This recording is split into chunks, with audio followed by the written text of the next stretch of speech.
July, the president affirmed that he will not allow any other Kenyan life to be lost in the demos. Kama mtakosa watu ya kufanya maandamano na kutupa mawe, shauri yenu. Lakini hakuna mtoto amezaliwa Kenya hii kufanyishwa maandamano ama kufanyiwa kazi ya kutupa mawe. Mimi nataka niwaeleze vile vile kutakuwa na amani Kenya. Nasikia wale majamaa wanataka kufanya maandamano. Mimi nataka niwaambie mapema na mchana. Walifanya maandamano Ijumaa. Wakenya 6 wakapoteza maisha yao. Mnataka maandamano mengine ifanyike tena ati Wakenya wengine wapoteze maisha yao? No, it will not happen.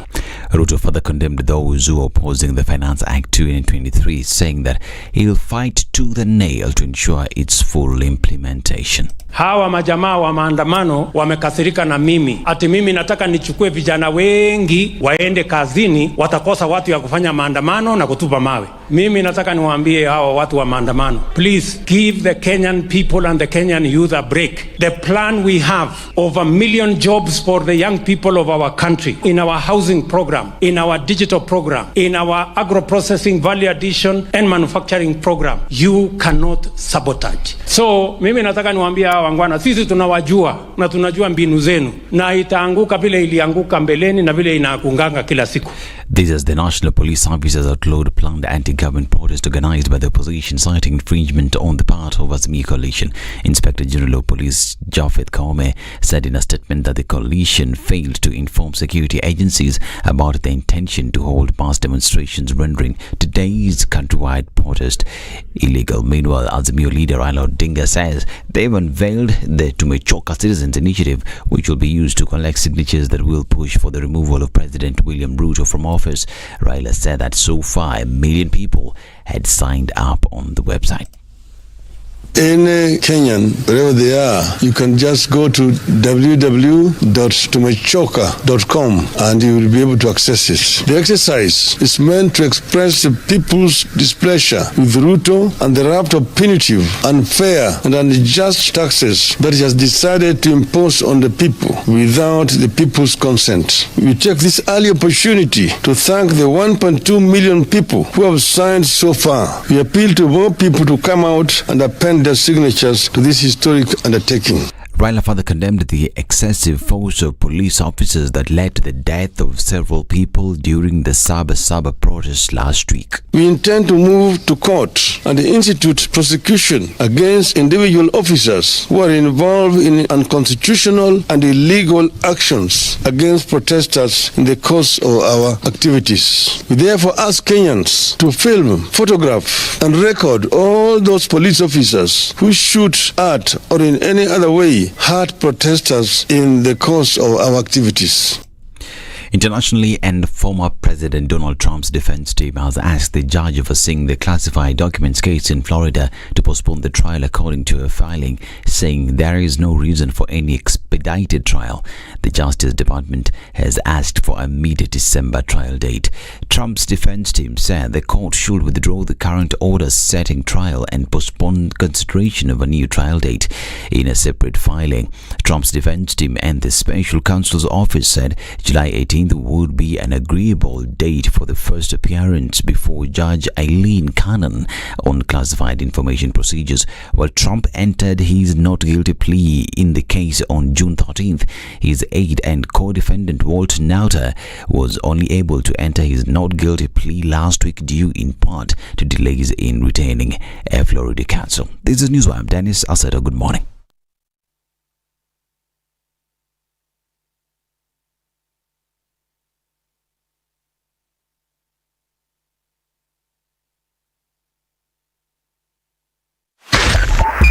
.5 Spice FM, Kisumu. The following takes place from 6 a.m. to 10 a.m. every weekday on Spice FM. If you go out of this country and come back the same person, then you have a problem. Buy land, 1 million. Put it there for 5 years.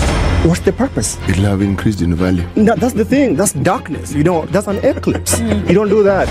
I hope you don't believe that a hustler is a poor person or that all hustlers are poor. I've seen that conversation. Tell us, who is a hustler? Who is a hustler? Hustler is a person who is making a living through hard work. Corruption in Kenya is a political accusation. The people who are actually corrupt are not pointed fingers at. Kenya is not free.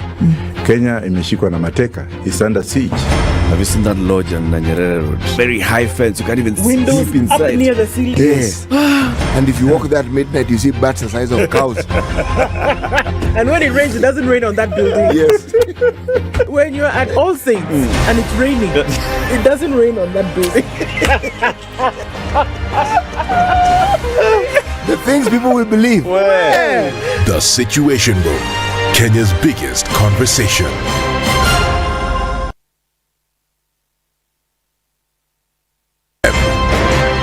This is one of the hottest show that we can ever miss in the morning, and it's a show that really gives a real situation in the Situation Room. Pleasure to be here. Thank you guys so much. Nduthai, nice meeting you. Even beautiful in person more than in photos. Say that again. Character is like pregnancy. You cannot hide it. You know, people hiding here and there, you know, but after 2-3 months, 5 months, now you realize, so that is why the attitude that you were showing us, you're pregnant.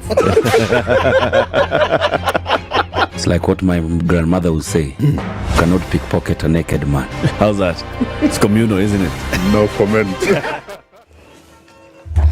Welcome to Wednesday, and how are you doing today? As you get onto those streets, you won't find too much that's going to hold you up. We're looking at a little bit of traffic here and there on Uhuru Highway, actually, and it's pretty early for Uhuru Highway traffic, but okay, it's a one to watch and see. On Jogo Road, getting into the city, a little bit of it as you're touching on Landis as well, but Landis will not give you too much of an issue then as you get towards Haile Selassie. There's a bit of traffic on Langata Road, and it's likely to build up later. The Thika Superhighway, actually, nothing much as you get towards Pangani. Maybe still early pickings for everybody. But we'll watch and see how this opens up. How about we circle back in half hour and see how that has piled up. Let's talk on Spice FM KE on Twitter.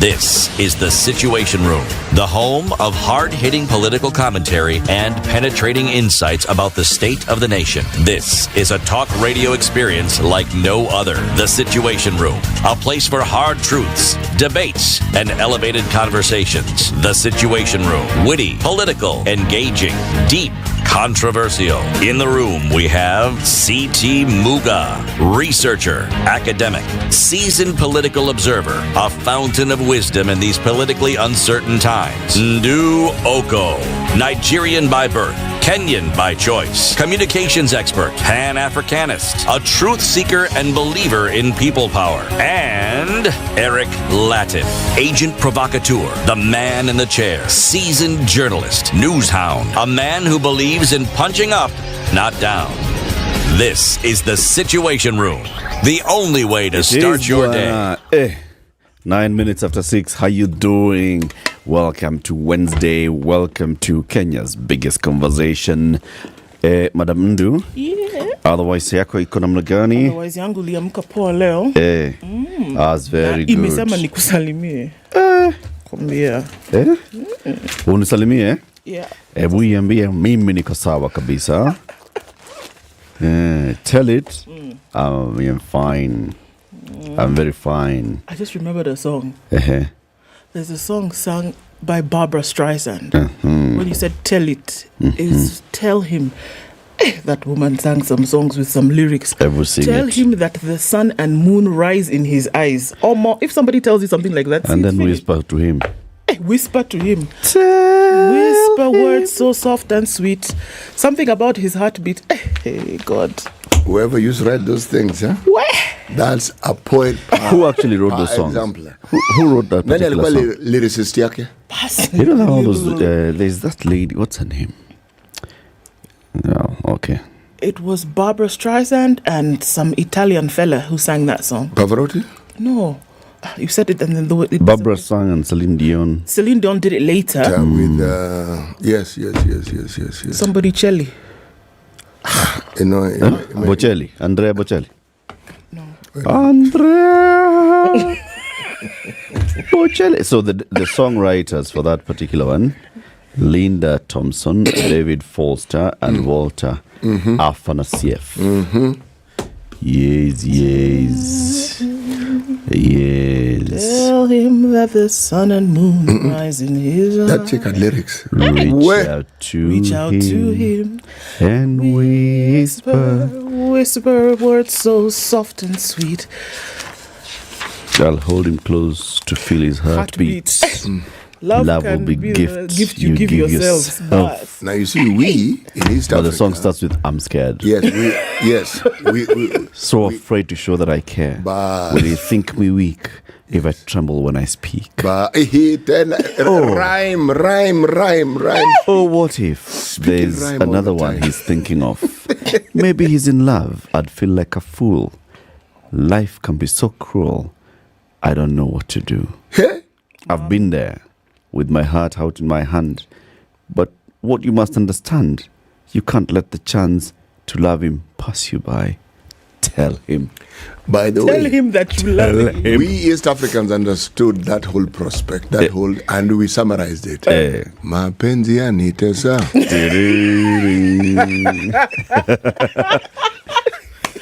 Nina shanga najiuliza. Ndio hiyo yote hiyo.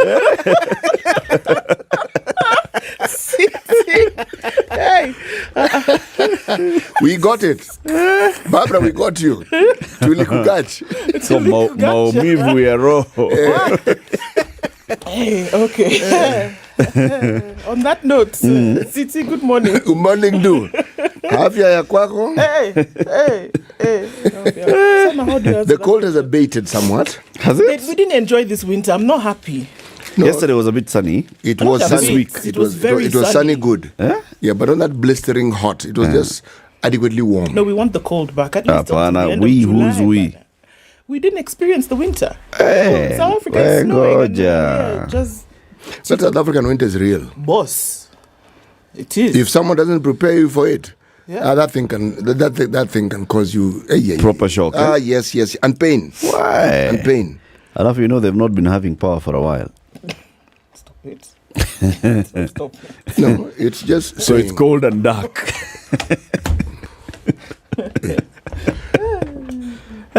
They don't have Kenya power. They don't have Kenya. Their Kenya power is not They're working. Kenya power. Oi. Their Kenya power has done the thing. Yeah. It's actually snowing. So you can't just talk about it. You switch on, put on the heater. What heater? Which heater? Eh. Wanatumia Load shedding. Load shedding. And we can't Kabisa. use the heater all the time. Eh. But those guys also had nuclear. So you end up happy. There's a thing called ESCOM. Where? Did a number on them. Imewafanya ile kitu kimewaramba.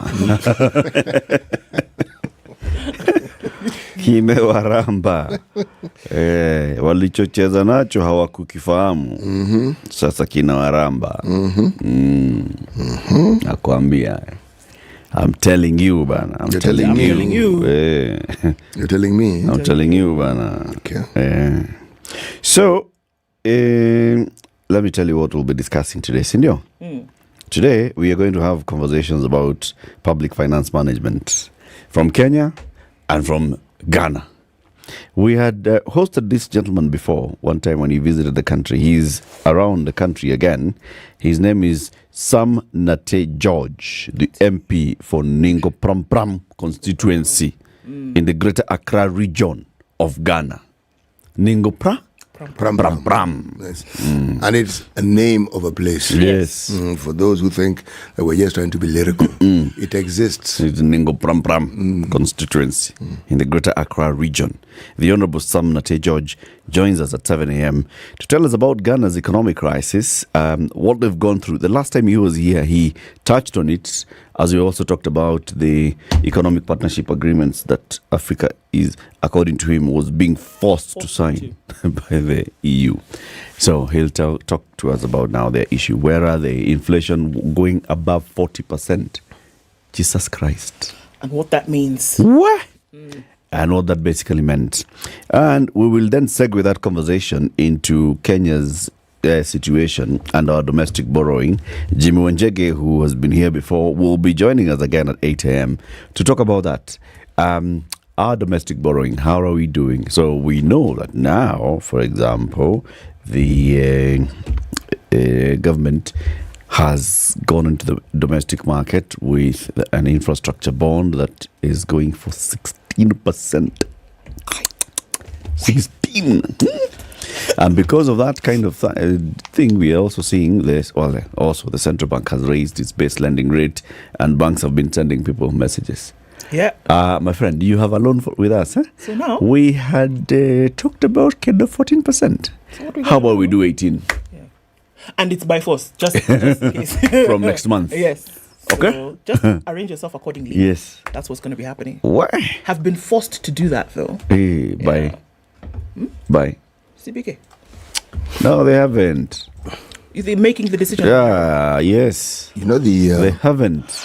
The situation we find ourselves in as a country, some of these measures actually are necessary. You know, this is not the sort of thing people want to hear early in the morning. It's just for the coffee to go down. Yes, it's a simple fact. Our problem really, if I was to speak as a Kenyan, has never been the taxes. We keep repeating it. It's where our taxes go and what is used for. Or where they don't go. Yes, it's not we are being taxed. Because the price of fuel, when it goes up every month, people still drive. Yeah. You will see a reduction of vehicles on the road for a while, and then people adjust, and they go back. Adjust accordingly, indeed. Yes, they do. So, this resistance that we have has to do, you focus on the thing that is an easy target, fuel. Price has gone up, and we know what that does. But if everything that we are told our tax money was supposed to do was done, if they raise the taxes, you'd feel okay. Maybe there's some more benefit coming my way.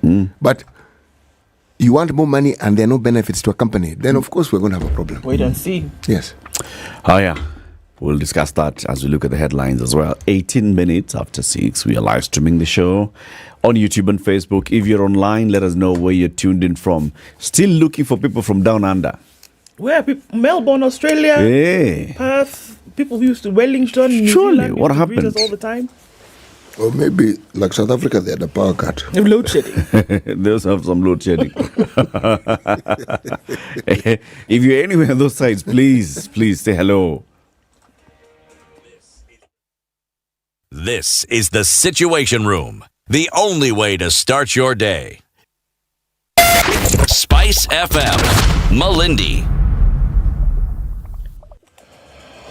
Looking at cloudy conditions in Nairobi this morning, going to highs of 23 and lows of 12. It's 13 and mostly clear in Nakuru, highs of 26 and lows of 12 as well. Cloudy at 14 in Nyeri, highs of 22, and 24 will be the high in a mostly clear Eldoret at 11. It's 23 and mostly cloudy in Mombasa, highs of 28, and we'll see highs of 28 in Malindi, where it's clear at 24. 18 and clear in Kisumu, highs of 28, and we'll see highs of 28 in Kakamega, where it's clear at 17. 17 and partly cloudy in Kampala, highs of 27, and 30 will be the high in Dar es Salaam, where it's cloudy at 24. Looking into Johannesburg, it's 2 degrees and mostly clear. We'll see highs of 15, but not likely to go past 10 this morning. Rain showers in Lagos at 26, highs of 29, and we'll see highs of 32 in Kinshasa, where it's clear at 21. Heavy rain Heavy rain this afternoon in Beijing, highs of 24 and lows of 23. Looking into Paris, it's cloudy at 20, highs of 26. It's cloudy at 15 in London, highs of 22 and lows of 14. And clear conditions in New York Tuesday night. We'll see highs of 32 and lows of 21.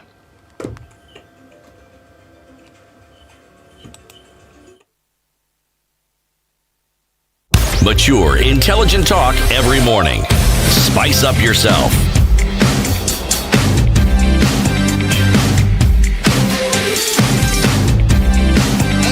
Mornings done right.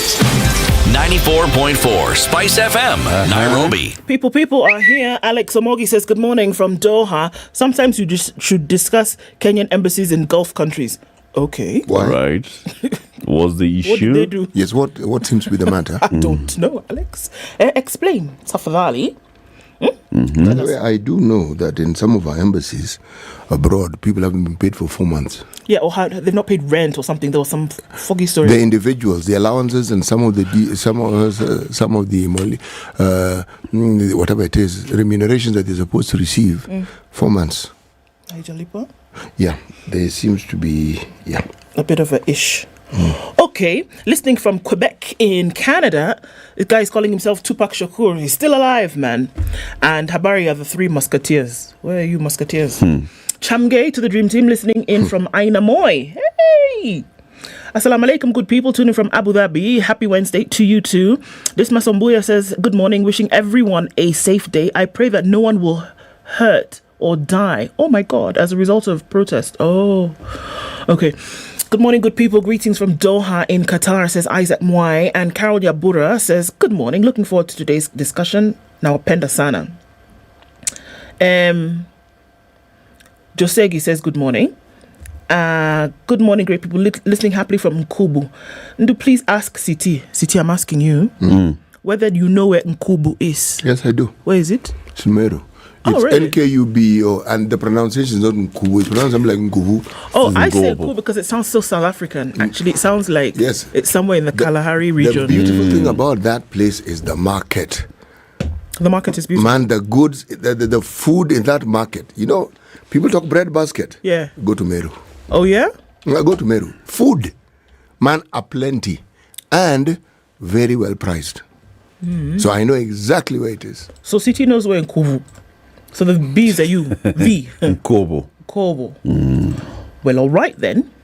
Sam Kiaria is tuning from Nyeri. Good morning, people watching from Portland, Oregon. Bristol Nagila says, good morning, listening from the road. Okay. Top of the morning team, Wood Sweater. Wood Sweater. The son who wears a sweater, this guy. Niagara is locked from Riat Hills. Okay. Siti toa jacket tuone shati ya leo tafadhali. Basi ameomba vizuri tafadhali. Ndio hiyo. Ndio hiyo. Ding ding ding. Agnes, are you happy? Woke up in the morning. Ding. Hey. Titus Kwanusu is listening this morning. Vesh Musanga says, good morning. Excuse me. Karibu. Can we talk about the passport issue in Kenya? It's just too much. Hey, my friend. Yeah, we will discuss we that. We will have to, in fact, very good idea. Yes. Listening from Ednah, let's look for the Director of Immigration. Yes. And find out what's going on. Yes. Listening from Nyeri. I don't know where Nairobi. Nikiwe. Sorry. I did not know. I'm sorry. Emmanuel Mugarat, Njawa Wajiko, Hassan Bachu, Rita Maveka and Jenga. Good morning, all of you. Tuning from Nairobi. Brian Otieno says good morning as well. Innocent has a notebook and pen ready for Uncle Jimmy's lecture. Hope we'll have enough time today. We will. Gilbert Chabor tuning from Taita Hills in a place called Vuria. Specifically. Hello, three amigos. Hello. Jeremiah says good morning. Everybody's just trotting in this morning. We can see all of you. Can't get to everybody right now, but we see you. Trust me, we do. Karibuni Wamesema shati ya City imematch top ya Ndu. By the way, mimi ndio sikupata brief. Ni watu. Sorry. Tomorrow? It's okay. I can see. This is what they did to Joseph. He ended up going to Egypt and being respected. So, are we to assume you're on your way to Egypt? So you are, that you are Joseph? No, I'm on my way to the pit that you guys are going to dump me in after selling me to some camel herders. And telling our father that we killed and telling them, a wild animal going to tell you. Dad that I was eaten by hyenas. Kumbe mumeniuza. Okay, City. Hey. See you do like that? Yes. Khartoum, Sudan. Right. Not all the trees in the forest make good firewood.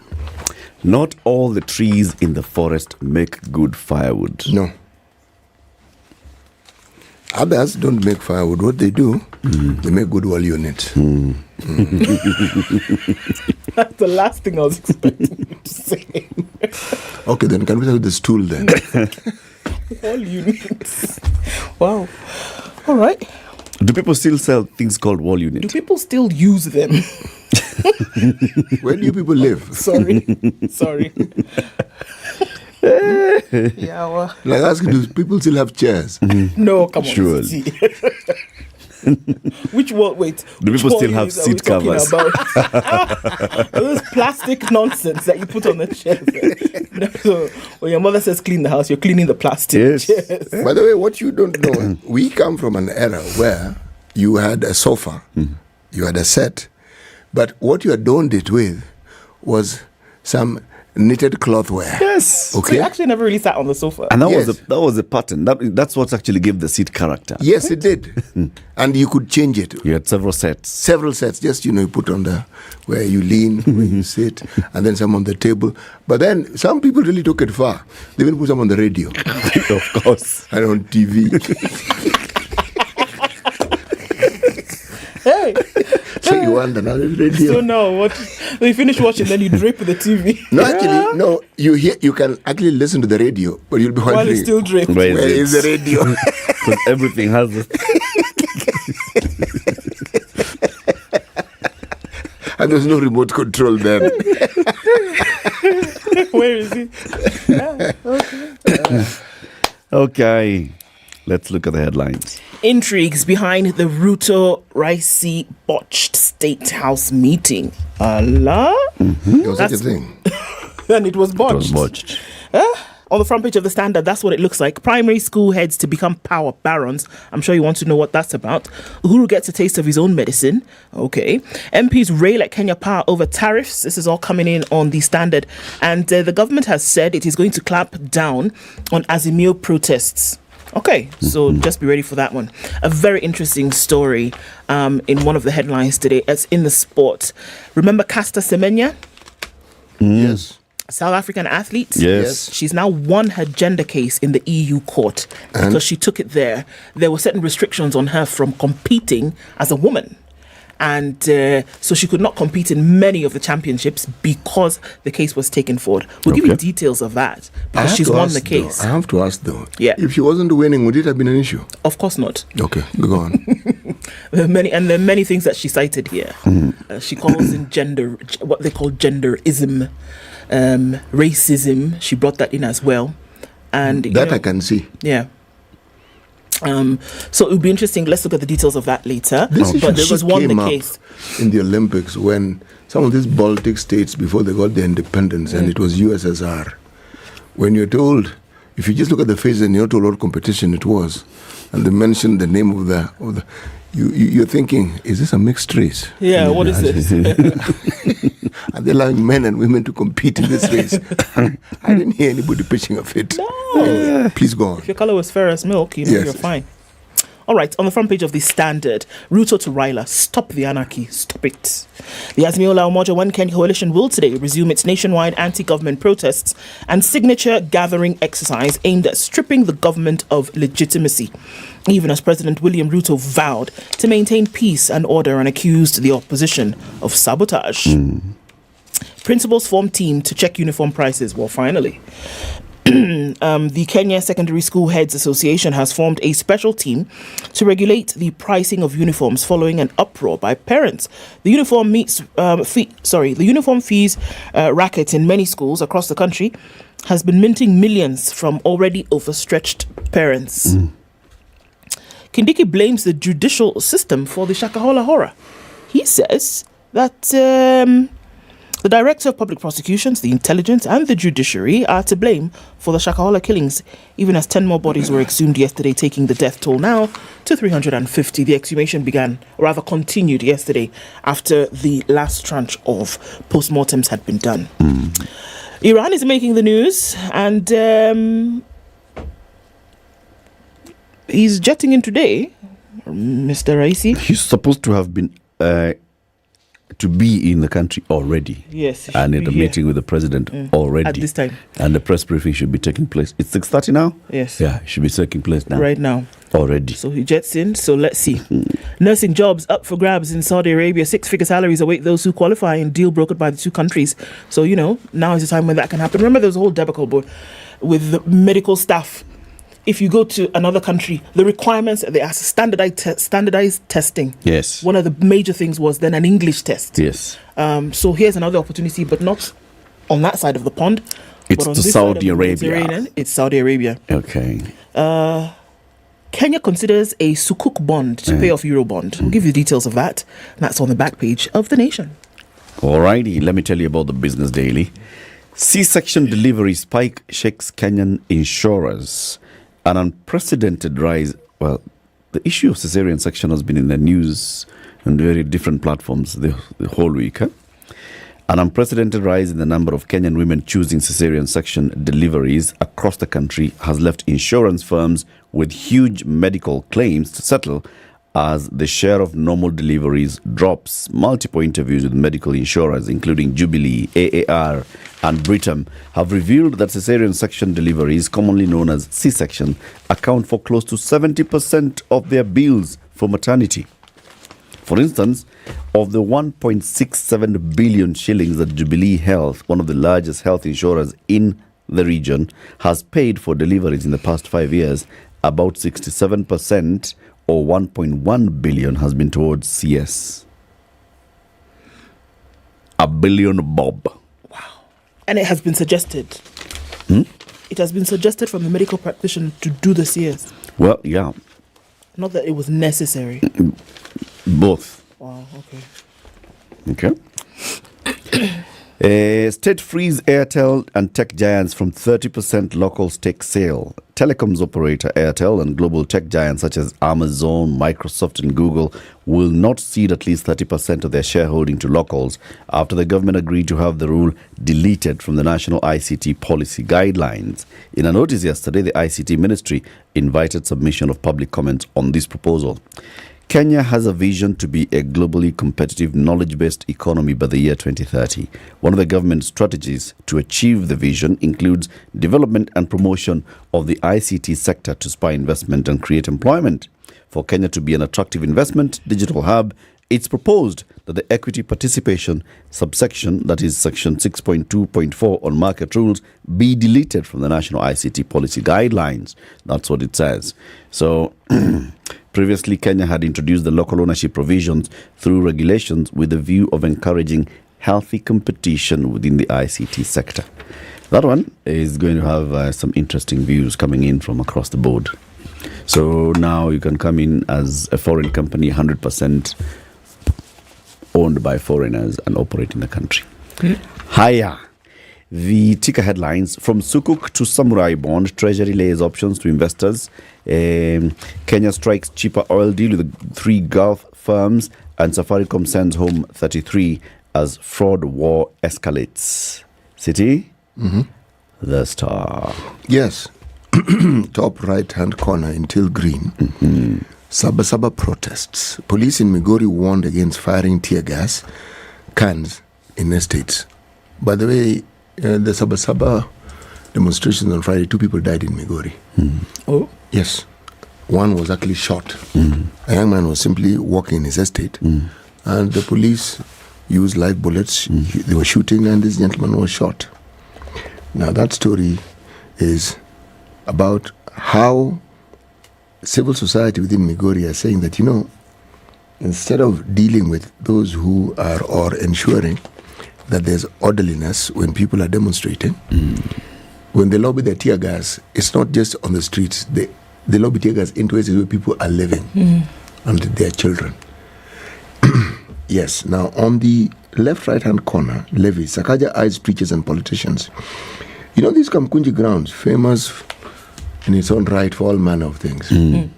Well, it appears the Sakaja government had decided that it is okay to use them, but they're going to charge. Yes. And if the bill is passed, it means when you have a meeting, whether you're a preacher or a politician, some amount beginning 20,000 and per day. For the day. Yes. Toka Kitu. What services is he going to provide there? The ground. To be on the ground. Bus. Anything Ground. else you want to bring for yourself? It belongs to the county. You want to use it, you pay. Yes. When you go to the stadium and you want to use, you pay. Yep. Okay. So when you go to Kamkunji ground and you want to use it, you pay. Precisely. Now, MPs, this particular bill is close to my heart, so I am going to be biased when I look at it. Okay. MPs reject bill for farmers' majority stake in sugar mills. Okay. Yes, they have overturned a proposal to have sugarcane farmers as the majority shareholders in privatized state-owned sugar mills. Yes. You'll tell us about it. I will definitely tell you. Yeah. Bang in the middle. Open your heart. Okay. My heart is very open in a closed way. Okay. Action. CS Murkomen suspends NTSA directive, averts drivers' strike. Yes.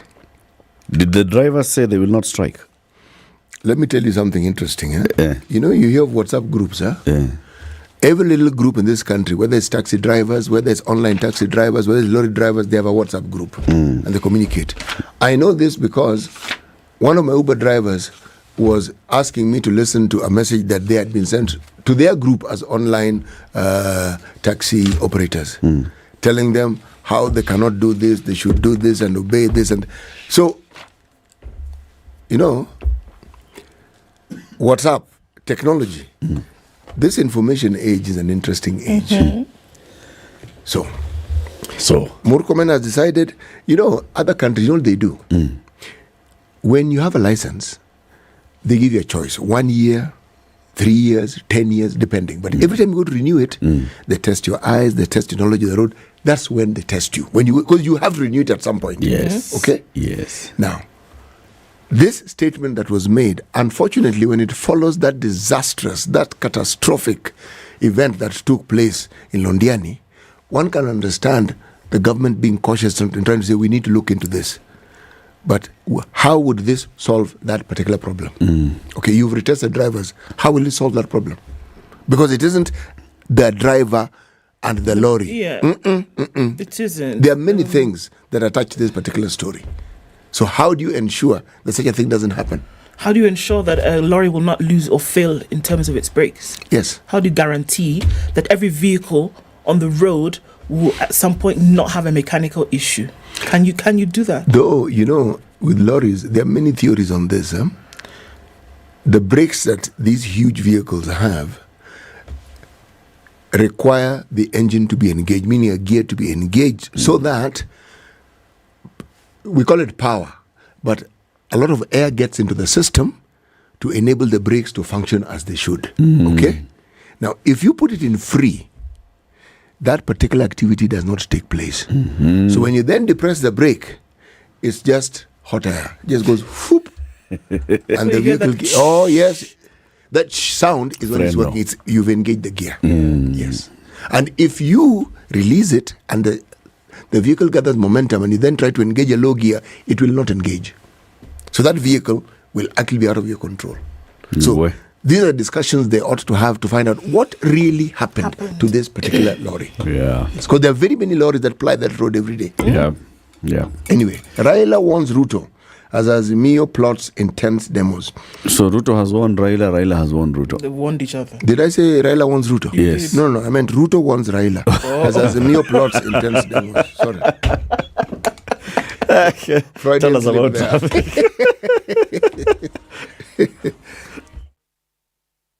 This is the Situation Room, the only way to start your day.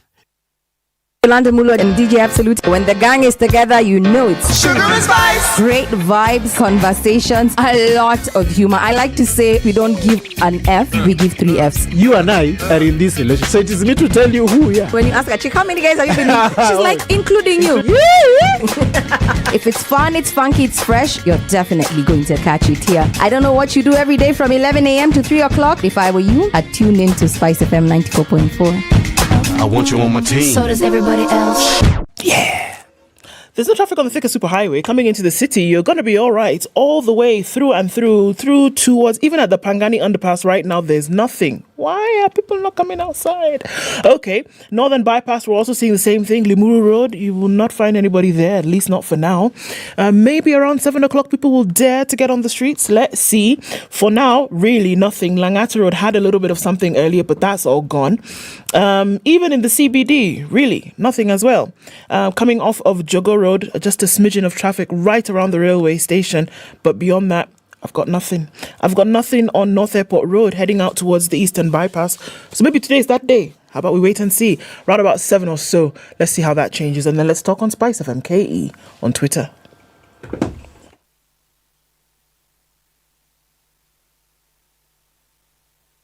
Mature, intelligent talk every morning. Spice up yourself.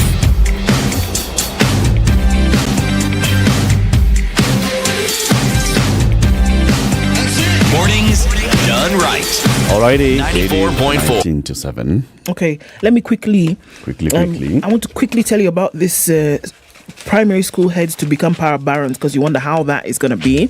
And so according to this report that has come from the Presidential Working Party on Education Reforms, like I told you, they're releasing this information bit by bit and letting us know what they've actually come up with. Okay. So why primary schools will be the centers of power in reform pass. They could emerge as the new academic powerhouses if proposals to merge nursery, primary and newly established junior school to form one big unit is adopted. In a new suggestion by the Education Reforms team, the single unit encompassing all the 3 levels will be known as comprehensive school, led by a principal. The principal will be assisted by teachers who will head nursery, primary and junior schools, and they will be referred to as deputy principals. So there will be one head and there will be 3 deputy principals, all right? And there will be 3 sections essentially. One head. 3 deputy principals. Yeah. Now the deputies are for what and what and what? The deputies are for nursery, primary and junior school. Okay. Now, presently, according to the ministry data, the institutions accommodated at least 10 million learners from class 1 to class 8. The changes will see the number of classes grow from previous 8 to 11. That is 2 for pre-primary, 6 for primary, and 3 for junior school. Subsequently, this will mean a swell in the number of learners. And in addition to overseeing class 1 to 8, as was the case under 844, the new head or the principal will oversee operations across the 3 levels of school. All right, so from nursery all the way to junior school. This also means that the principal will coordinate and oversee millions of shillings pumped into the institutions. The Presidential Working Party has recommended that nursery children also be should also get capitation from the government. The team has also proposed a review of capitation per child. We saw that there was a slight reduction in that. In the comprehensive schools, funds will be pooled from capitation from government, a minimum essential package, parental contribution, and sponsors. Unlike the 844, the government funding to the institutions will be channeled in 2 levels. One in capitation, which will be given depending on the number of learners in a school, which the team proposes be revised upwards. The other is a proposal to provide a flat rate fund varying on the level of school that will be referred to as a minimum essential package. Under the revised capitation, each nursery school pupil will receive 1,170 shillings from the government every year. So that's what they're proposing. 1 block for primary, 1 block for secondary. For JSS. Actually, yes, for GSS. Okay. Where? Education here to me. Yeah. So as we talk about all those things, jobs. And I think this is a very good thing. The Kingdom of Saudi Arabia has sent out a call to Kenyan nurses and midwives who wish to work in the Middle East country to apply through the National Employment Authority portal.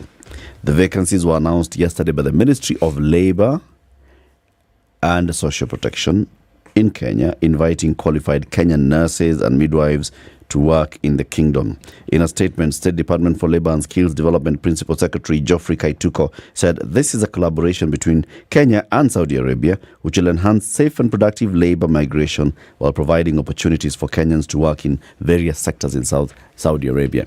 So this is not those ones of backroom, no. This is a government-sanctioned job. The contracts that will be issued to the nurses will be for 1 year, but to be renewed annually with the minimum salary of around 176,000 shillings a month as a starting salary. Individuals interested must be Kenyan citizen, registered and licensed member of the Nursing Council of Kenya, and in good standing, have a valid police clearance certificate, holding a bachelor's degree in nursing sciences or midwifery, and have a minimum of 2 years experience working in a hospital. Okay? So you must have at least 2 years experience working in a hospital, and you must be a graduate nurse with a degree, bachelor's degree. That means that many of the people who are now currently working in public and private hospitals will apply for this job, which will then leave a gap for others to be absorbed. However, we are... anyway. The nurses will be working for 48 hours a week. A week is... 48 hours a week is 6 days, right? Let's put it that way. So that's like 6 hours a day. Yes. So if you go to work at 6, by noon, you're clocked out. That's it. Or if you're on the shift from 1 to, you're clocked out by 7. Yes. How about that? And you'll get a round-trip air ticket for a year, a paid-up vacation for 35 days a year. Your leave is 35 days. You get a minimum salary of 176,000, and you get a round-trip ticket, a return ticket. Every year? Every That year. 176 for the year. Is No. inclusive, it's everything. No. You get accommodation. That's the minimum. Minimum. That's the minimum basic salary. Now the others we're talking about now, the allowances. Allowances and benefits. Okay. Meals, housing, insurance, transportation, medical and uniform will be provided by the Ministry of Health of the Kingdom of Saudi Arabia. Amen. Meals, accommodation, medical, transport to and from work, uniforms, everything, government inakupatia. Unapewa salary 176,000. You work for 48 hours a week. Unalishwa. You get 35 days leave. And in those 35 days, you get a ticket to go home and come back. You know, exactly interesting as you're reading it. It reminds me, there's a time in this country where that is precisely what you would get if you worked in the medical sector. Oh, yes. Not the 35 days and uniform you'd get an allowance, you'd get a house, you'd get a salary, you'd get an off. It was even more detailed. Yes. You work nights, after a week, you get, it was detailed. Everything that is being mentioned there reminds me of that time when people who work in that sector were well taken care of. Yes. However, Collins Ajuang is the president of the National Nurses Association of Kenya. He says his organization is not aware of this deal because they were not involved in the talks between Kenya and Saudi Arabia. So he says, we have our reservations in this. We should be involved because we have to know the terms of engagement, because it involves the welfare of our members traveling for job opportunities. I don't understand. Or they just wanted to be told before. We are waiting for the government to call a meeting and tell us what's on the table. Okay. But you see, this is where, I'm amazed. You have a discussion about such a matter, and you know that there's a body that represents nurses. Yes. At the time you're discussing it, okay, your Ministry of Health, we get that very clearly. Ministry of Labour, actually, these guys. All right, Ministry of Labour, Health. Should you then not engage the people under whose union umbrella these people belong? I mean, is it that difficult to understand? You should actually. I would imagine that maybe the board has been involved. The one that registers nurses. Them the registered nurses. So you're talking about now for welfare purposes. Have those ones. Those ones will come and muddy the waters, my friend. Those ones. You know something? It is good that the waters get muddied. Because if you don't involve them, they're still going to muddy the waters anyway. Coming here and saying, if our nurses are going there, no, how much our union is going to... So are these people going to still be registered in our union? Even if they come and muddy the waters. And these people are only dealing about themselves, and the opportunities are for Kenyans to go and work in... Let Kenyans who want to go and work, go and work. No. The unions must be involved. The unions must be involved. They exist for that very reason. Because everything we're discussing, the perks, the privileges, that's welfare. They are involved. If they're involved in determining these matters locally, and they're always combating the government with CBAs and what have you, this one is not any different. They must be involved. They'll be involved if the government of Saudi Arabia recognizes the unions. So even in Kenya, they are only involved where the union is actually recognized by the employer. You know, that point is a valid one. It's the welfare. These are the terms. When you are a union, you will have understood the matters you've discussed with your members and some of the benefits that you would like. Yep. Now, there are people who are assuming they understand these benefits better than the unions, and I'm saying they may. But if you have a legitimate body that is there to represent the welfare of these individuals, this group of people, why not involve them in that discussion? Even if they're going to politicize the situation, so be it. Let them politicize it. Let them be involved somehow. Yes. Okay. Sawa. Points made. Got it? Got it. City, now open your heart. There is a bill that was taken to Parliament by the Navakholo MP Emmanuel Wangwe. Okay? He wanted the sugar growers entitled to 50% of privatized sugar factories. Now, privatized, here, you see, there is a detail here. Okay? They were talking about majority shareholding in privatized, state-owned sugar mills. State-owned. The state owned it, now it's been privatized. You know, there are some sugar mills that were never state-owned. They were private from the word go, and they have their owners. But I have read this story and the details therein, and those who have opposed it. There's a gentleman, the MP for Tigania West, an MP by the name of Mutunga Kanyuithia. Okay? He is the one who leads the Assembly Agricultural Committee. And they were of the opinion that the sugar mills cannot be compelled to give 51% shareholding to the growers, but they don't suggest the percentage that they think they can be allowed. See, I'm looking at the state... Sorry? It sounds like the bill by the Navakholo is Navakholo. Yes. Is it? Yes. Wangwe. The bill by Wangwe is basically saying if we are privatizing sugar factories, let's sell them to outgrowers. Yes. It's basically limiting. Yes. That's what it sounds like. Yes. Because when you say that when you privatize, outgrowers must get over 50%, that's basically saying if you want to privatize, you must sell it to the outgrowers. You see, this is my view, and this is why I have a bias. When you say they must be given 51%, it sounds almost unreasonable. Because when you privatize it, someone is going to come and put in money, and they would like to have a say in an enterprise they put money in. Yeah. What I see lacking here, and why I said I'm biased, is I do not see a counter proposal of saying you can have a stake. Yes, it cannot be a majority stake, because the land that is produced, the cane that this particular mill, the majority of it belongs to these farmers. Yeah. Okay. So they need to have a say. But the discussion about the say they should have, they go further to even say that you cannot have anything that is private owned and you have individual farmers being members of the board. And I said, what nonsense are you talking about? In the absence of these so-called small-scale farmers or the large-scale farmers who themselves are private, you will not have enough cane to have that mill. It's not complicated. You'll have a mill, but there'll be no cane. Yeah. Okay? So it's a discussion that in my mind is either it's a reporting issue or it's lopsided. But the thing that really made my day completely was the governors also came into the discussion and they said that they're the ones who want to now license these things. License what? Sugar factories. Okay? All right. Currently, who licenses sugar factories? Sugar board. All righty. Okay? Now, that debate is ongoing. But the gentleman who reports this, now, please pay attention to what I'm about to read. He said, governors sought issue to license sugar mills, sugar warehouses, and jiggery mills. Jiggery or jaggery? Okay. It's jaggery. I thought it was a typo. And I read further. Again, he mentioned jiggery. Oh my goodness. There's humor to be found in everywhere. How do you license jiggery? Mills. Properly. This discussion, according to this article, there are very many things that probably took place but are not written and they couldn't. But it's a discussion that has been there for a very, very long time. It's been there.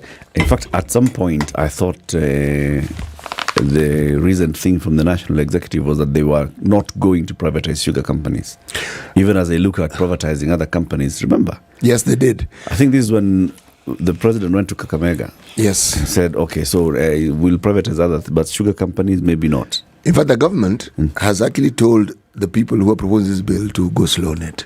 Yes, that's according to this article. They've told, we are reworking, we are rethinking. Yeah, you were thinking this thing, please just... slowly. Yes. Go slow. You know, the thing about involving local farmers is this. You have allies who will ensure that things work. You know why? They benefit directly from it. Yeah. It is clear that those who own private sugar mills make money. Yeah. It's the state-owned ones that keep losing money. Yes. And it's the same cane that is being crushed. Same. Yes. You'll find a mill like Kibos, they've understood this industry, and there is nothing in that cane that goes to waste. Nothing. When I say nothing, I mean absolutely nothing. The bagasse that is produced, you know this waste that you see? That is what is used as fuel. Okay? They produce alcohol. Okay? They produce ethanol. Yeah. So essentially, and they even produce spirits that you can make alcohol with. Alcohol as in pombe. Not the one for not medicinal, not medicinal spirits and so forth. Okay? So this white sugar that we keep talking about, it's actually the least value. It's a residue. Isn't it? Yes, it's the leftover. Yes. Of this. Yes. And that's the thing that we focus on as having the most value. It's not the most valuable element in a cane. But that's where we are. And also, if you're just talking about white sugar, the agricultural commodities that actually have the ability to produce sugar, which has even more sugar content in it, like than stevia. The cane. And those ones. I'm thinking about that proposal by Wangwe. And thinking about what we were discussing with the president's food security advisor yesterday, and he was harping very big on community cooperatives. Yes. Why can't those governors or county governments help the outgrowers around a sugar company to form? Already they have an association and cooperatives to access capital to own the factories. They could, and then they can invite now minority shareholders by listing those. There is something called a sugar development levy. When you grow sugarcane, there's cess money which is deducted. You don't have a say; it's deducted. Goes from source. Sugar development levy also. We do have, just like we have Kefri. Yeah. And we have Calro. There's the one for sugar. Yes, there's a sugar research in a place, the same place called Kibos. It exists now. This development levy was always very cash rich. It's just that most people did not know how cash rich it was. Now, the very thing you are saying is one of the things it used to do. Every sugar factory had an association or a circle for farmers. Okay? Now, what it was known for was giving you an advance, say, for instance, on your cane. Now, for instance, those of us in Moroni, you didn't have to go to Moroni. There used to be an office in Tamu. You could actually go there, make your application. You're told come back after 3 days or a week and you get your check. Meaning it was well organized and it ran. Okay? We even had a water board. We had water coming from taps. Yes, I'm just explaining to you. But that's what happens when you have a settlement scheme. All these things are planned for and they're actually put in place. But over time, all that was lost. So there's an entire generation that has come in that have no idea that these things even exist in the first place. But everything you say was there. And if I remember, Dr. Menjo actually mentioned it clearly and said, somewhere we dropped the ball somewhere. We had these things and they were working. That institution he went to, for instance, was that not a wonderful institution to have when you consider that we are an agricultural country? Yeah. Can you imagine? Anyway, keep it here for more conversations. In the next hour, we speak to MP from where? Ningo Pram Pram. Ningo Pram Pram. In the? Greater Accra region. Ghana. Of Ghana. Yes. Bas. Yeah. Okay. A very good morning to you. This is Kenya's biggest conversation, which is working closely with Colgate and Naivas. And we'll tell you more about it in the next hour, 7 a.m.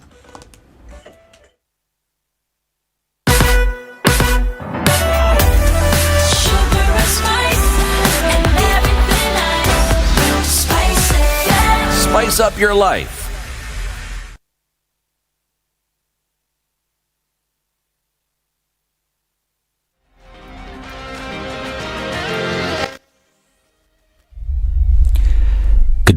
is news. I'm Dennis Aseto. Iranian President Ibrahim Raisi's visit to Kenya, which was scheduled for Tuesday, will take place today. Raisi was set to arrive in the country for a state visit for bilateral talks with President William Ruto to review and re-energize the two countries' relations, according to the Ministry of Foreign Affairs. The Iranian leader's schedule was reviewed to allow for the finalization of key MOUs central to the furtherance of relations. Raisi will hold a bilateral meeting with President William Ruto at State House, Nairobi. Is expected to start any time from now. Now, Raisi is embarking on a 3-day visit to Africa, including Kenya, Uganda, and Zimbabwe, according to IRNA. This will be the first visit to Africa by an Iranian president in 11 years, and it is part of the government's inclusive foreign policy. Iran's foreign ministry spokesperson Nasir Kanani described the trip as a new turning point, which could bolster economic and trade ties with the African nations. We continue to follow up on this developing story. We'll be bringing the very latest in subsequent news bulletins. And President William Ruto has issued a stern warning over the planned Azimio protest. Speaking at Rwai, the president affirmed that he'll not allow any Kenyan life to be lost in the demos. And so in terms of accountability... Apologies for that, better, and the actual clip will be playing a little bit later. Meanwhile, Ruto has further condemned those who were opposing the Finance Act 2023, saying that he'll fight tooth and nail to ensure its full implementation. And Azimio leader Raila Odinga says they've unveiled the Tumechoka Citizens Initiative, which will be used to collect signatures that will push for the removal of President William Ruto from office. Raila said that so far over 1 million people had signed up on the website. Raila further condemned the excessive force of police officers that led to the death of several people during the Sabasaba protest last week. Now, the National Police Service has outlawed the planned anti-government protest organized by the opposition, citing infringement on the part of Azimio coalition. Inspector General of Police Jafeth Koome said in a statement that the coalition failed to inform security agencies about the intention to hold mass demonstrations, rendering today's countrywide protest illegal. Koome said police stations in affected areas had received no official communication from the organizers regarding their demonstrations, only learning about them solely through media reports. Now, the strike by long-distance travelers, the government has suspended the mandatory requirement for all commercial and PSV drivers to undergo the driving retest before renewal of the licenses until September. The requirement for a retest announced by NTSA had prompted drivers in the country to declare a nationwide strike. Today, Transport CS Kipchumba Murkomen has announced the suspension of the regulations, noting that a multi-agency team will be established to look into the concerns raised by the drivers. And 10 bodies were exhumed from Shakahola Forest, raising the death toll to 360. These as Interior CS Kithure Kindiki appeared before the Senate ad hoc committee investigating Shakahola deaths and said all officers who slept on the job as followers of the controversial Pastor Paul Mackenzie starved to death will face the law. Kindiki also said that some officials in the judiciary will be held accountable. 70% of Kenyans. Now, ousted Jubilee Secretary General Jeremiah Kioni has accused President William Ruto of orchestrating a coup in the party. Kioni, who said he'll move to the High Court to appeal the tribunal's decision that upheld his removal from office, added that the ruling was faulty. And the appellate court has certified as urgent Dennis Itumbi's appeal against the ruling declaring the post of Chief Administrative Secretary unconstitutional. According to his lawyer, the matter will now be heard by a 3-judge bench constituted by the President of the Court of Appeal. Itumbi has further been directed to serve the applications on the respondents within 2 days. The respondents have also been ordered to file and serve a replying affidavit on the applicant within 2 days upon receipt of the application. While making the ruling, the majority of the 3-judge bench stated that there was no adequate public participation. This is News. I'm Dennis Aseto. Good morning.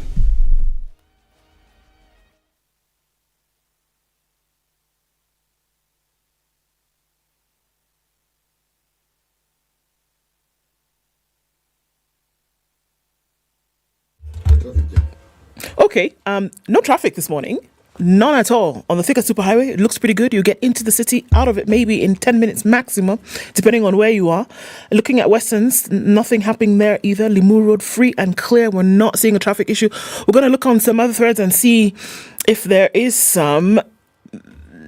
But for now, it looks pretty good. North Airport Road going out towards Eastern, the bypass, you'll be fine. Industrial area, even on Jogo Road, which is a normal traffic packed situation every morning, nothing much happening there. We're just going to monitor things and see how those open up and let you know in a while. You help us out as well. Talk to us on Spice FM KE on Twitter.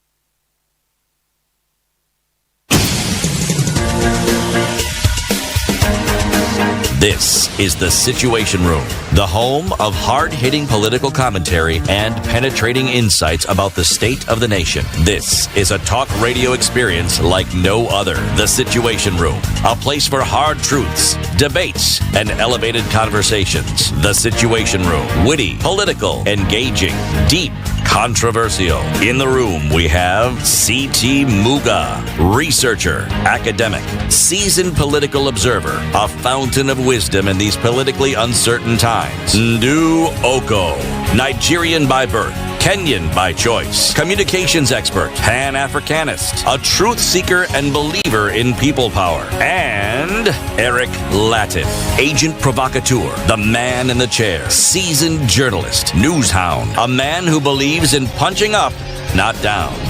This is The Situation Room. On this 12th day of July 2023, welcome to Kenya's biggest conversation. If you're just joining us, asante sana for choosing this to be the way that you start your day every weekday morning. We're here until 10 a.m. Now, Naivas is a supermarket. It is. They have physical stores. They also have a very vibrant e-commerce platform. Now, if you go to either Naivas supermarket or you go to the e-commerce platforms and you buy Colgate, something big happens. And what's that do? You will then get an opportunity to contribute, just by buying the toothpaste, to 150,000 people getting water that they can use for drinking, that they can use for cooking and other sanitary needs. Because you buy toothpaste, part of the proceeds from that toothpaste sale go towards sinking another 30 water wells that Colgate wants to do around the country, affecting the lives of up to 150,000 people because you went to Naivas and bought toothpaste. Very good. And that's all they just want you to do. Just go buy Colgate. Yeah. All right? And spread a smile from your own face to a child's face in parts of the country. A very, very important thing to do. Very, very important thing. Today is Wednesday, City. Tomorrow is Thursday. Are you ready? What's happening on Thursday? Buddha. Movie. Not movie. Series. City, anything on the screen is movie. So it's action. Action. On TV. Yes. Movie. If it has episodes, movie with episodes. So if you're watching live and it's Mandamano, I was watching that movie of Mandamano. That one now is Nat Geo, National Geographic. It's live. So no case tomorrow is happening? Tomorrow? Well, I do not know, but one thing that I do know is that it's happening. Okay? One of the things about series, if that first episode doesn't grip you, you are not going to watch the next one. Absolutely. You look for some other movie to watch. But this particular movie grips you. So watching the next episode, in fact, it's like you can't wait. You're saying, okay, when did they say it was again? Thursday. All right. I'm there. You have a date and you're going to watch this. See what happens next. How these lead characters deal with their dilemma. How they sort it out, the logic behind the thinking behind it. You know, what is of interest is even just the discussions and how they're dealing with this matter. It brings out the personalities that these individuals are supposed to represent in the movie. Yes. Someone who's cautious, someone who's gung-ho, Someone who's scared out of their wits. Yes. Someone who wishes they hadn't been told. And someone who more or less, you get the impression they're wishing, why was it only this amount? Why couldn't it have been more? Why couldn't you find more? Surely. We wanted some more, Buana. What is this? What's this whole story? Yeah. So, it's faithless. It's faithless. And the second episode comes out on Showmax tomorrow. Absolutely. Right? And all you need to do is to subscribe to Showmax, or you renew your subscription, or if you have your subscription active, just put on the TV. Put on the TV and watch the movie. Movie. In series. Episode 2. Well done. The other 2. Oh,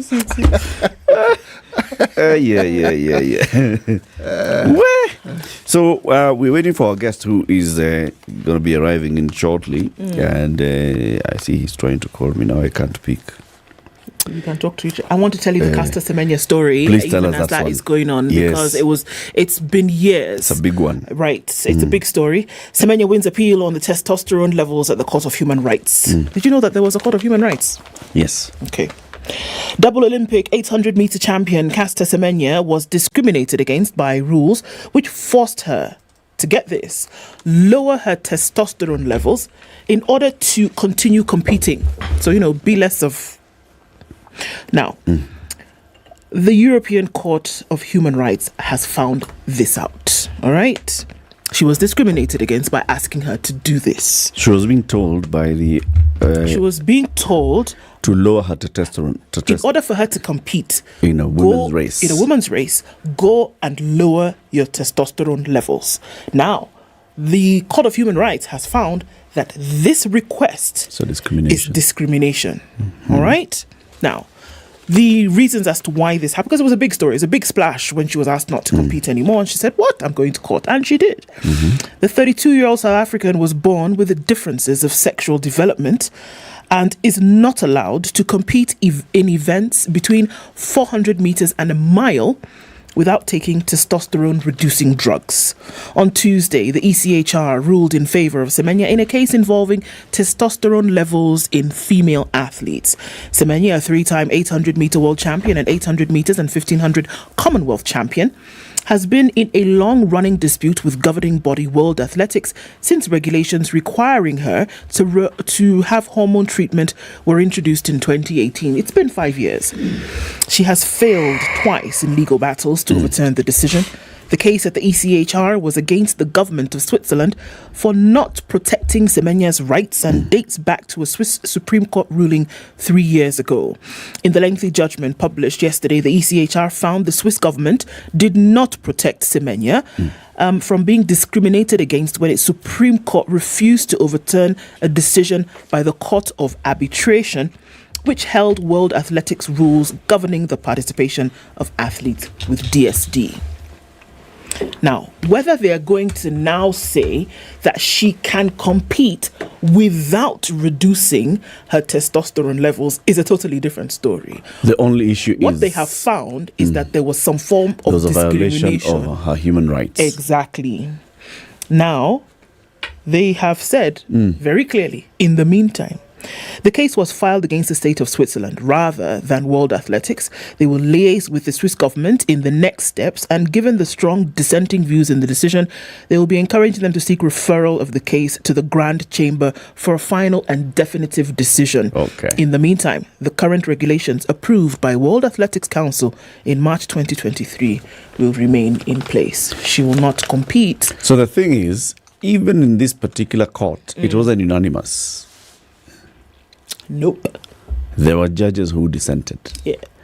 And the only issue that had been filed here was against Switzerland. Yes. Not World Not Athletics. World Athletics. So World Athletics still maintains that in order for her to compete in a race from 400 meters to a mile, she must take testosterone-reducing drugs. That remains in place. But that they discriminate against her? Yes, they did. So if we were to look at categorization, does she fall in the category of what we call intersex? Yes. And they knew this all along? Yes. All along when she was competing, this was known. So why does this spring up? Have we ever had a case where some Caucasian has similar issues with the athletics, these universal athletic bodies that we have? And was asked to not compete? Yes, I'm just wondering. Or is she setting a precedence here? One would have to look. Has there been such controversy?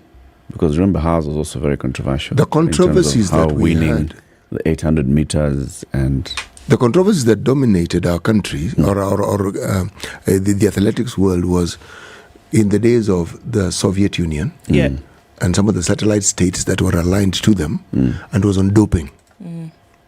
This issue of intersex, extra sex, none of these things actually featured. Yes. All right.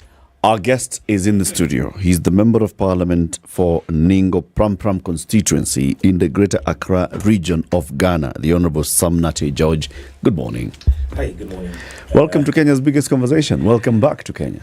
Thank you. It's good to be back here. It's looking like it will become a second home for me very soon. Yeah, it appears so. What brings you to Kenya this time round? I'm taking part in the Africa Law and Tech conference, which is put together by the Lawyers Hub, Linda Bonyo and her team. It's a confluence between law and tech, so it brings together lawyers, policymakers, tech geeks, and we have a conversation on the way forward. And this year we're looking at the digital economy, the role of AfTA and the success of building a single digital market or single market for Africa and what that really entails. And so that's the conversation that brought me to Nairobi again. Spoke yesterday at the high-level panel on what the roadmap is. Ghana hosts the AfTA Secretariat. And so, are we really ready for a single digital market? Is Africa really in that place? As always, I have very interesting and strong views, which I shared yesterday with the panel. Karibu sana. Sounds like an interesting one to have. Right? Yes, asante sana. Sorry, asante sana. Yeah. CT has the day's proverb, and this week's proverbs are from? They're about to say from Ghana. Then realize no, it's our guest who's from Ghana.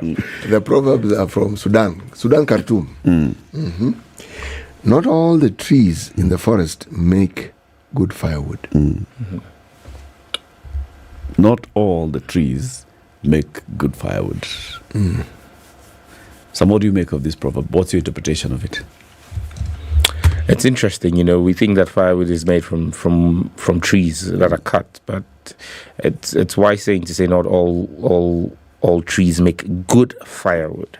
So it's not saying it can't make firewood. It can, but it's not good firewood. And good firewood is the one that will burn well when you're cooking your meal or when you're trying to generate heat for the household. So it's not everything. It's similar to all that glitters is not gold.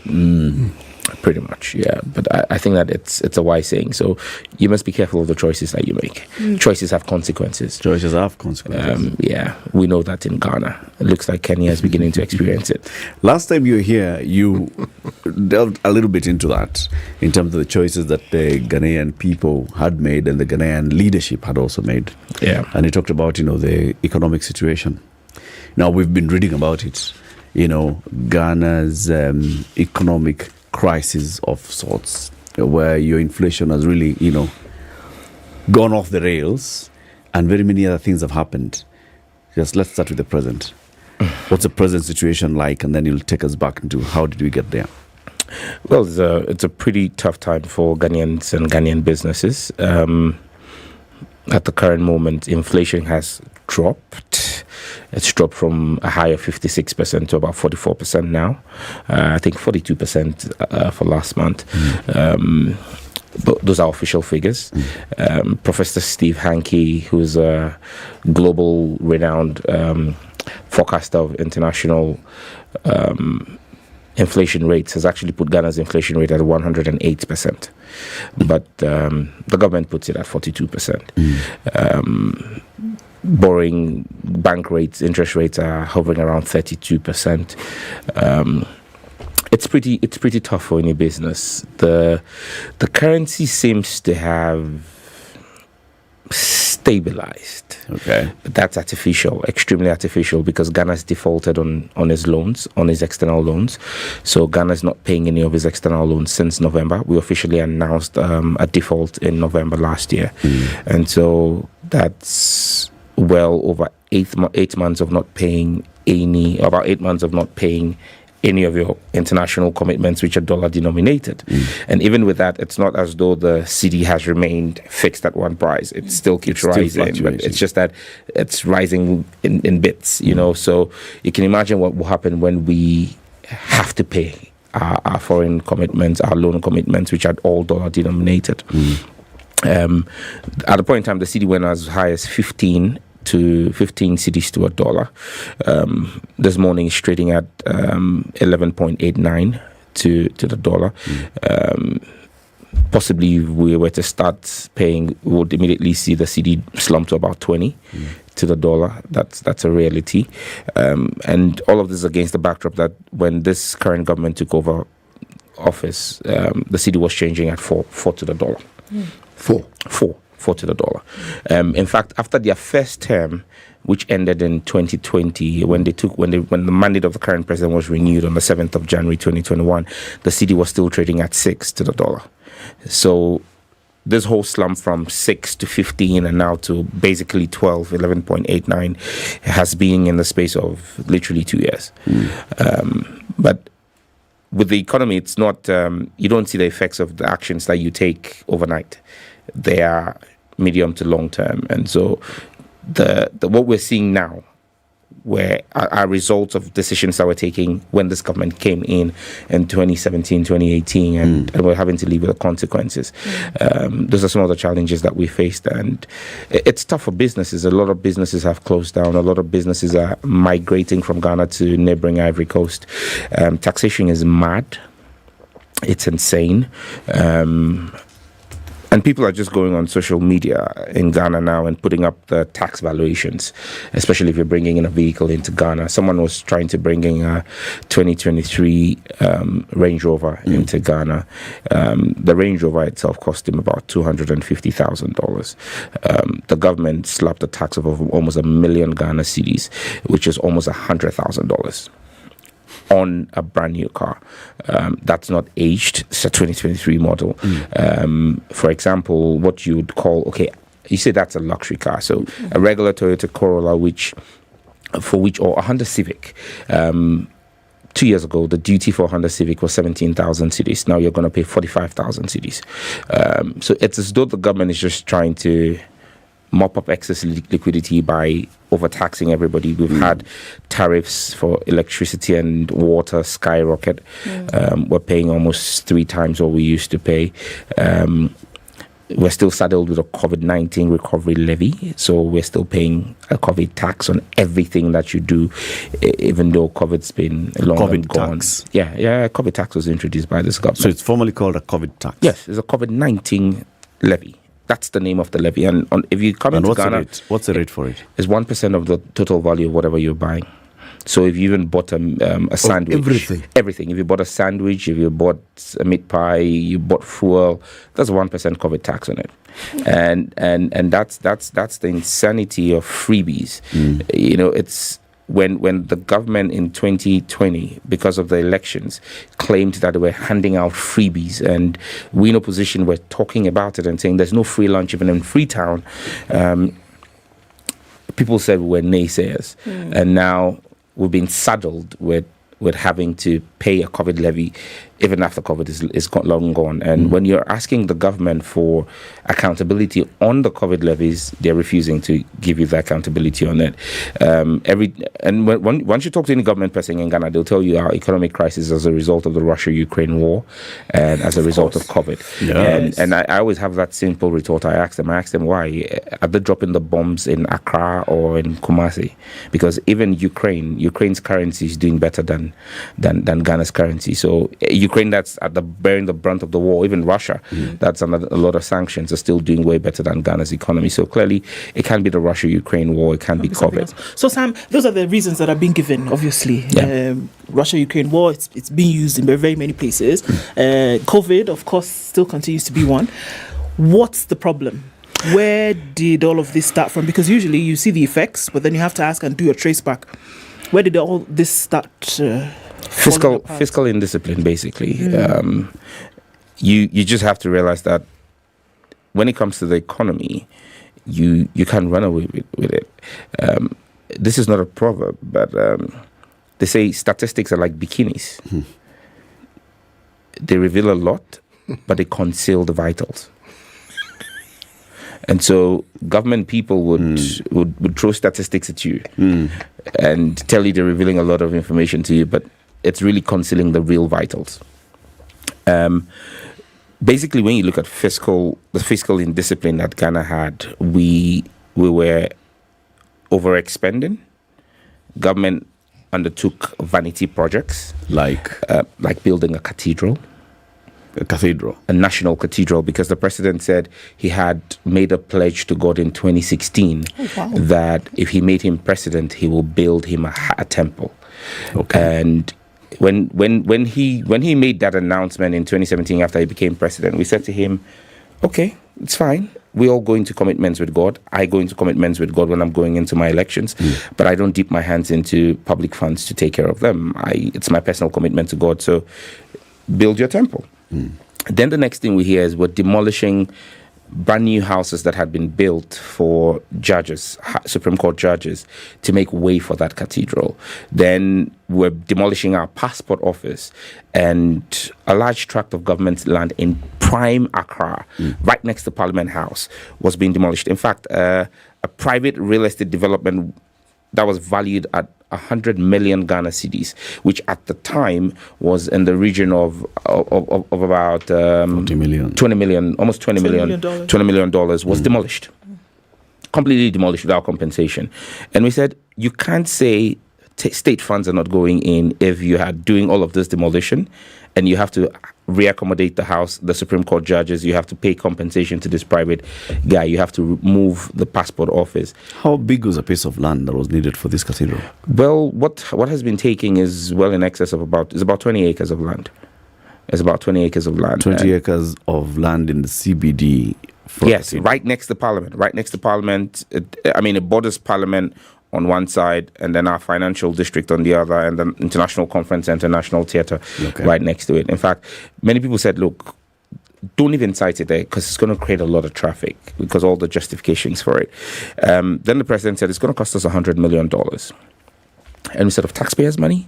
And he said, $100 million. Are you kidding? Wow. Oh, don't know. Relax. I'm not done. Okay. It's just the beginning. It cost us $100 million, and there was uproar about it. And then the next time we got a valuation, it moved to 150 million. And before we could finish screaming ourselves hoarse, the next valuation came at 250 million. Then it jumped to 400 million, and now we're sitting at 450 million. The investigation that a colleague of mine in Parliament has done has revealed with evidence that government has so far disbursed over $60 million from the taxpayers, the consolidated fund. And when you come to that site, in fact, it's called the most expensive hole in the world. $60 million has been spent, and there's not even a foundation yet. It's just an excavation of the ground. Over $30 million was paid to a friend of the president's cousin, who is supposed to be a world-renowned architect, Sir David Ajay, for the design. Is he world-renowned? Yes, he is world-renowned. You can't take that away from him. He's been knighted by the Queen. He's Ghanaian, born in Tanzania, but grew up in the UK. I mean, he designed the Rwandan, the national monument on Black history under Barack Obama in the US. He's designed stuff in Russia. The recent interfaith building in Dubai, in Abu Dhabi, was designed by him. So you can't take that away from him. Even though right now he's facing a scandal that has made him withdraw from all his endorsement deals in the UK and step back sexual assault scandal against some of his people. But that's David Ajay for you. You can't take that away from him. But he's not licensed to practice in Ghana.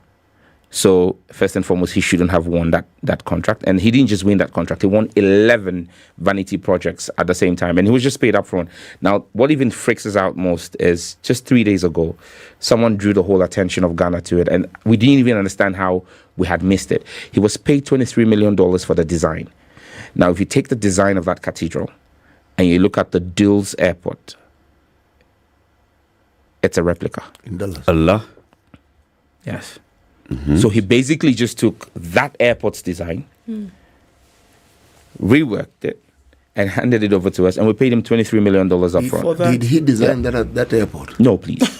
Just ask him. Not intellectual property. How the designers of the do. So basically, you see that it's projects like that. And what the government called the free SHS program, which is to make senior high school free in Ghana. I'm a social democrat. My party is a social democratic party. We're not against free SHS. I mean, that's fine. But there really is nothing that's free. Somebody has to pay for it. And our argument was, you have kids and the way Ghana is structured is our senior high schools are graded in tiers, and that's really where the prestige is. So you talk about the Achimota Secondary School, the Infantipim, the Presec Boys. They're senior high schools. So you can go to a private school from kindergarten all the way to year 9, which is GSS 3, and then when you're going to senior high school 1, you go into one of these prestigious government schools, which used to be mission schools, which government has now taken over.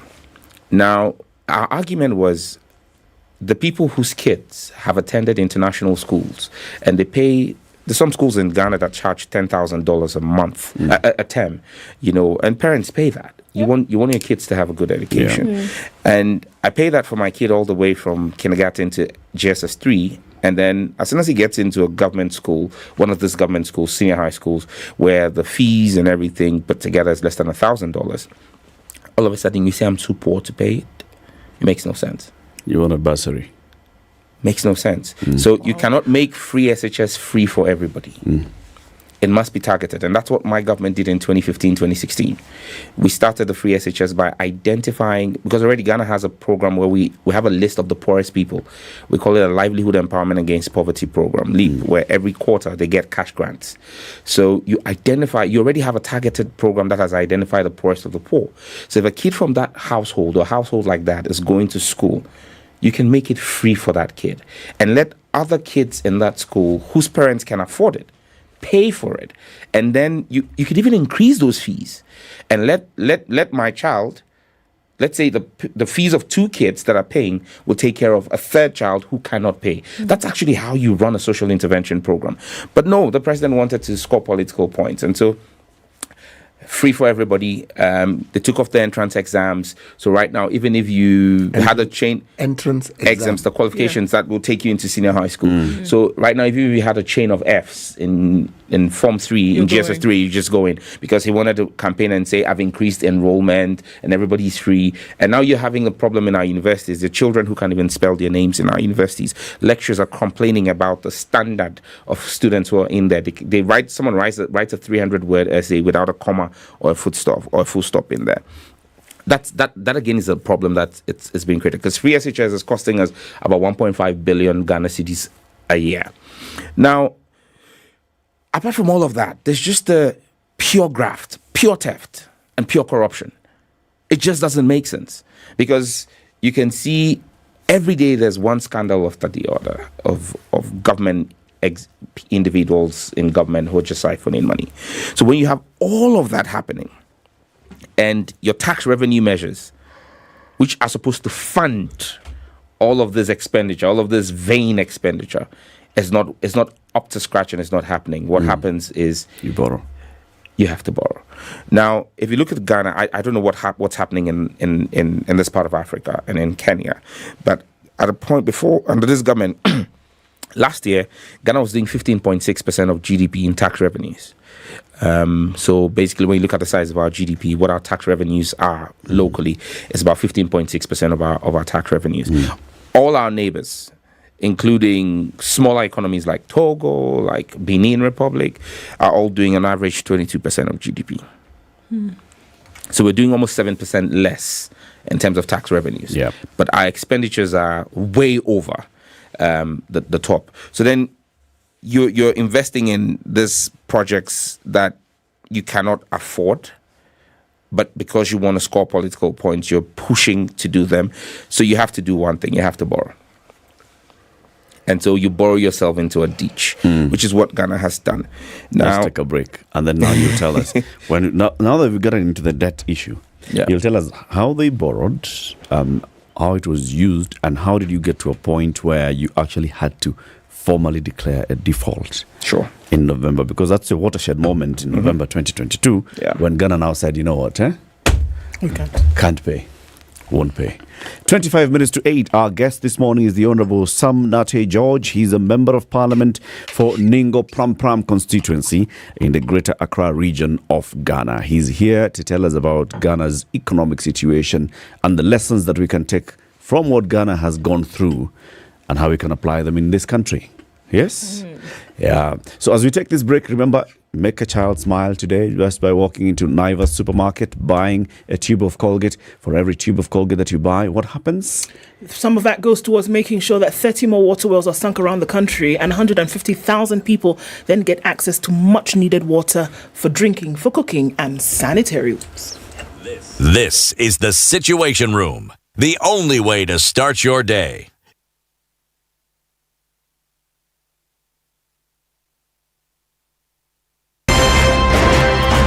Good morning, and I love your show. Thank you. Having come from a Kikuyu radio background, I migrated to Spice because of the content. I was born in a slum, but somehow I got a break in life. So sometimes when you see the sweating coming out because of the passion and whatever it is, behind the noise, there are people, and we share the same umbilical cord. It shouldn't be like that. I am so disappointed. We used to tell Honorable Raila Amolo Odinga that he's doing politics of conmanship, and even President Uhuru Kenyatta, serikali hii ndio iko na conmanship ya hali ya juu. You cannot promise people that you reduce tax, then you double. In politics, there is the issue of trust. For you to turn around and then stab the same people who gave you that trust, there is no other level of dishonesty. Na hii mambo utaona dunia tu. The Situation Room, Kenya's biggest conversation. Okay, so we're looking at cloudy conditions still in Nairobi. Highs of 23 and lows of 12 today. It's clear at 13 in Nakuru, highs of 26, and we'll see highs of 22 in a mostly cloudy Nyeri at 14. It's 11 and clear in Eldoret, highs of 24, and looking into Mombasa, it's partly cloudy at 23, highs of 28, and we'll see highs of 28 as well in a clear Malindi at 24. It's clear at 18 in Kisumu, highs of 28, and 28 will also be the high in a mostly clear Kakamega at 17. Kampala is cloudy at 17, highs of 27, and 30 will be the high in a partly cloudy Dar es Salaam at 24. It's 2 degrees in Johannesburg, it's clear, highs of 15. Rain showers continue in Lagos at 26, highs of 29, and 32 will be the high in a mostly clear Kinshasa at 21.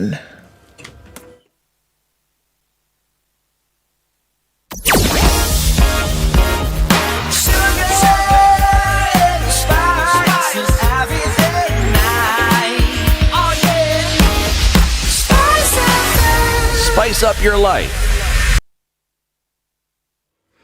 All right, not a day to contend with traffic this morning. Most of your usual suspects for heavy traffic this morning not showing up.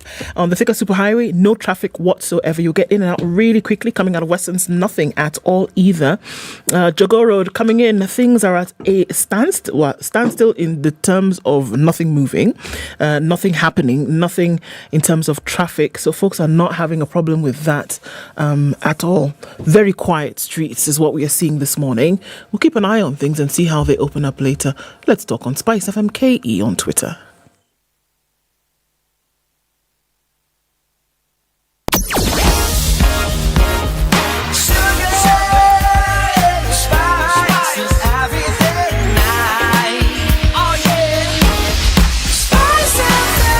Spice up your life. Mature, intelligent talk every morning. Spice up yourself.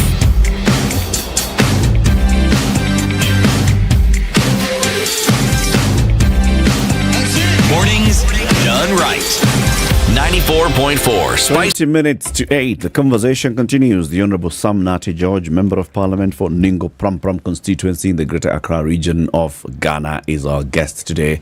We are talking about the Ghana economic situation. So, November 2022, and Ghana says, you know what, we cannot afford to repay our debt. Now, you've been telling us how we got here. Yes. Revenues that are being raised domestically, not enough to sustain what is there being done in terms of government projects. And you're calling them vanity projects. So they had to borrow. How much was the debt by the time we're talking about defaulting? Well, our debt officially was around 80% of GDP, which was somewhere around in the region of about 78 billion US dollars. But again, government had introduced something called smart accounting. And so a number of loans were put under the line, and so those were not added. If you added all of those loans, which are still government exposures, you would have come to somewhere in excess of 102% of our GDP. Wow. Yes, but government basically will say, we've taken this loan, but we put it on the book of this parastatal. It's not on our books. Okay. But, I mean, they call it smart accounting, but I mean, basically what happened is we then had a widening deficit gap. And so what it forced us to do, and when I say we had a widening deficit gap, the baseline internationally for economies is you shouldn't do in excess of 14%. In terms of your deficit, should be more than 14%. And that when you're 14%, it means you're in problems because it should be less than that. Ghana was doing 25% of deficit. So we're doing almost double what we send you into the ICU. When you're doing 14% as an economy, you go into the ICU. So a quarter of your budget is basically borrowed. Literally. And what that then happened is government started borrowing both locally and internationally. And in borrowing locally, what happened is government then begins to compete with private capital, private businesses. Government is borrowing, and for banks, they're about profit. Government seems to be the safest to borrow from. Yeah. And so they would rather give money to a government than to a private business. Yeah. So then it means businesses that needed capital from banks to be able to grow and employ more people were deprived that. And so manufacturing and services in Ghana started deepening because government was taking all the money and mopping it all up. Now government forced those banks to flout the Central Bank of Ghana's single obligor limit to a single entity because there's a limit on how much you can give to a particular entity. Expose yourself to a single borrower. And that includes the government. Absolutely, because what you do is you're exposing the bank. If that entity fails, the bank will fail. Yeah. And so, unfortunately, most of the banks were exposed to 80% to government. So 80% of their loans portfolios was the government of Ghana. And so it was just insane. And that's what's led us to what we call the haircut in Ghana now. So let's go slowly. 78 billion USD. Yes, officially. Was the official debt by this time. What was the mix in terms of domestic versus foreign? 60-40. 60 domestic. Yes, and 40 foreign. 60% of this was domestic, which is just the local banks. Local banks. Okay. So when you get to this point when you have now to do a default, the first people, of course, that you talk to are the local banks. Yeah, because we went on the international market, started talking to the IMF, and they said to us, look, we're not going to talk to you. We'll only talk to you if you take local action first. And so immediately we had what we call the debt restructuring. Okay. A DDEP, domestic debt exchange program, where basically government said, and this is what's heartbreaking because you had people who'd worked for 25 years, 40 years. I mean, my parents are still alive. My parents basically have nothing again. Over 40 years of work on both sides is all lost because basically what government said was, okay, you bought government instruments, you bought bonds, we can't pay you. We're zero rating your bonds, and we will zero rating. Yes. So basically, what that means is you're not getting your interest on it. Your interest is zero. You lent the government. Normally, you have a lot of people who work and are getting older. They take all of their life savings, buy a government bond, and you get good interest on it because government is also shooting up. At times your interest is about 18%, and so you take your interest and you keep the principal, and you keep rolling it over, and that's what most pensioners buy their medication and live on. Yeah. Now you have a situation where government says we're zero rating it and we can't even pay your principal. You're going to take first and foremost a 30% haircut on your principal. So if you had $1 million Ghana cedis, you lose 300,000 immediately. Your principal is now 700,000. Now your 700,000, we can't pay you any interest on it, and we can't pay you any interest on it for the next 5 years. You're going to start getting back a drawdown on your principal in 2032. Now, so even this 700, so you had put $1 million. Yes. cedis and, and government instruments. 300 is gone. Yep. This 700, you will not even be able to access it. You won't be able to access For it. the You won't next be able to 5 get any years. interest for the next 5 years. It's zero rated, and until 2032, which is, and this was a conversation happening in 2022. So for 10 years, you can't even touch your principal. You can't liquidate your assets. Yeah. And so basically, that's basically where we found them. So you had pensioners who couldn't buy their medication, who couldn't feed, and all of that. I mean, that's how bad it got. Several times I walked into a pharmacy to get my parents they're old. My dad is almost 90 years. My mom is almost 70 years. And so you realize that they have lifestyle or age-related health conditions. And you go into the pharmacy to buy their medication and you meet people, other elderly people in there. And because the CD lost its value, the CD dropped from 6 to about almost 15 at a point in time. Most of our medication is imported. So cost of medication also skyrocketed. More than doubled. Yeah, I mean, I know what I used to spend a month on the medication for my parents. I'm paying almost 4 times that now. And so you go into a pharmacy and you see someone with a prescription, and it was heartbreaking every time for me because those could have been my parents. He goes with a prescription. He's supposed to get 30 tablets, one for a daily, and he says, "Can I get 10?" So it means he's going to take one, skip 2 days, and take again. And some of those medications are things you need to take on a daily basis to survive. But he doesn't have the money for it because his money is locked up. The cost of his medication have gone up. So these are the real life challenges people had to face. Sure. People had to pull kids out of school and change their schools because you can't afford to pay the fees again. What is the response to these realities from a government point of view? Because these are things that you see. It's not pulled out of space. These are the things that are happening on the ground with the citizens for whom a government is put in place to protect in terms of livelihoods. What is the response to these real life situations as a result of this first action? Oh, it's not the problem. It's not a fault of government. There's Russia, Ukraine, it's COVID. It's because of the Russia-Ukraine war Ghana's had to go into an IMF program. It's because of the Russian-Ukraine war. It's because of COVID that our currency has tanked. It's because of COVID we've had all of these challenges. That is the standard response from government. Can I ask this question? Is there, or does Ghana have in existence an opposition? An opposition? Yes, my party. And what have you been telling the citizens as you saw, because you clearly saw where this thing was headed?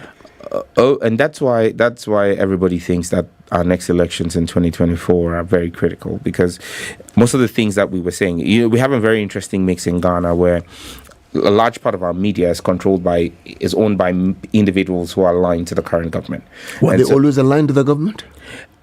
Yes, even when and that's the problem my party has faced, because most of the editorial policies are skewed against our party, and so even in government, a certain picture was painted of the failings of that government, and that's what built a hype around the current president, brought him into office, and they tried to block out. And then some of the media houses began to complain because they also started feeling the pinch. They started speaking against government, and the government used state security to clamp down on them. I mean, for example, an internationally celebrated investigative journalist, Manasseh Azuriawuni, from Ghana, he was extremely critical of President Mahama when I served in President Mahama's government. Yet when he launched his book, President Mahama was his chief, was a guest of honor. He bought chief guest. He bought the first copy of the book. That's the tolerance President Mahama had. Manasseh Azuria, when he had to resign from Multimedia, which is the biggest media house, had to write to the police and officially say his life was under threat. At a point in time, had to run away from Ghana to South Africa. That's the kind of atmosphere for the media. So right now, you meet journalists and they say to you, "Honorable, can you say this for us? Because we're afraid." If you talk, they would either close down your media house or come after you. I mean, when this government took over office, they immediately closed down 137 radio stations. That's what they did. So there is being a culture of fear that's been built. But you can't intimidate people when people go to the pumps, when people go to the market and prices of goods are rising. So people are seeing that, okay, it had been painted that we were naysayers. In fact, the president referred to us as Jeremiahs and naysayers. Because he said we're only hyping the negatives. Yeah. But now people are realizing that, okay, this is the reality that we're being told by the opposition.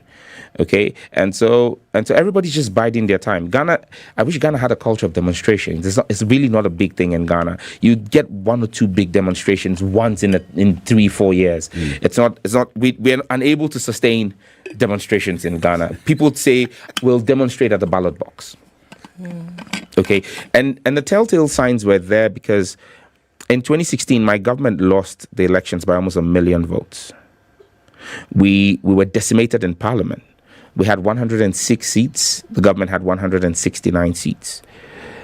2020, 4 years on, the same government, same candidate on both sides, the margin of victory for them. And this time they used the military to take ballot boxes. Even with that, the margin of victory was less than 500,000. So less than half. And now we had 137 seats. They had 137 seats. And 1 independent. So clearly you see that even in 4 years, in the first 4 years, where things hadn't gotten this bad, there was a big seismic shift. And so we're getting there.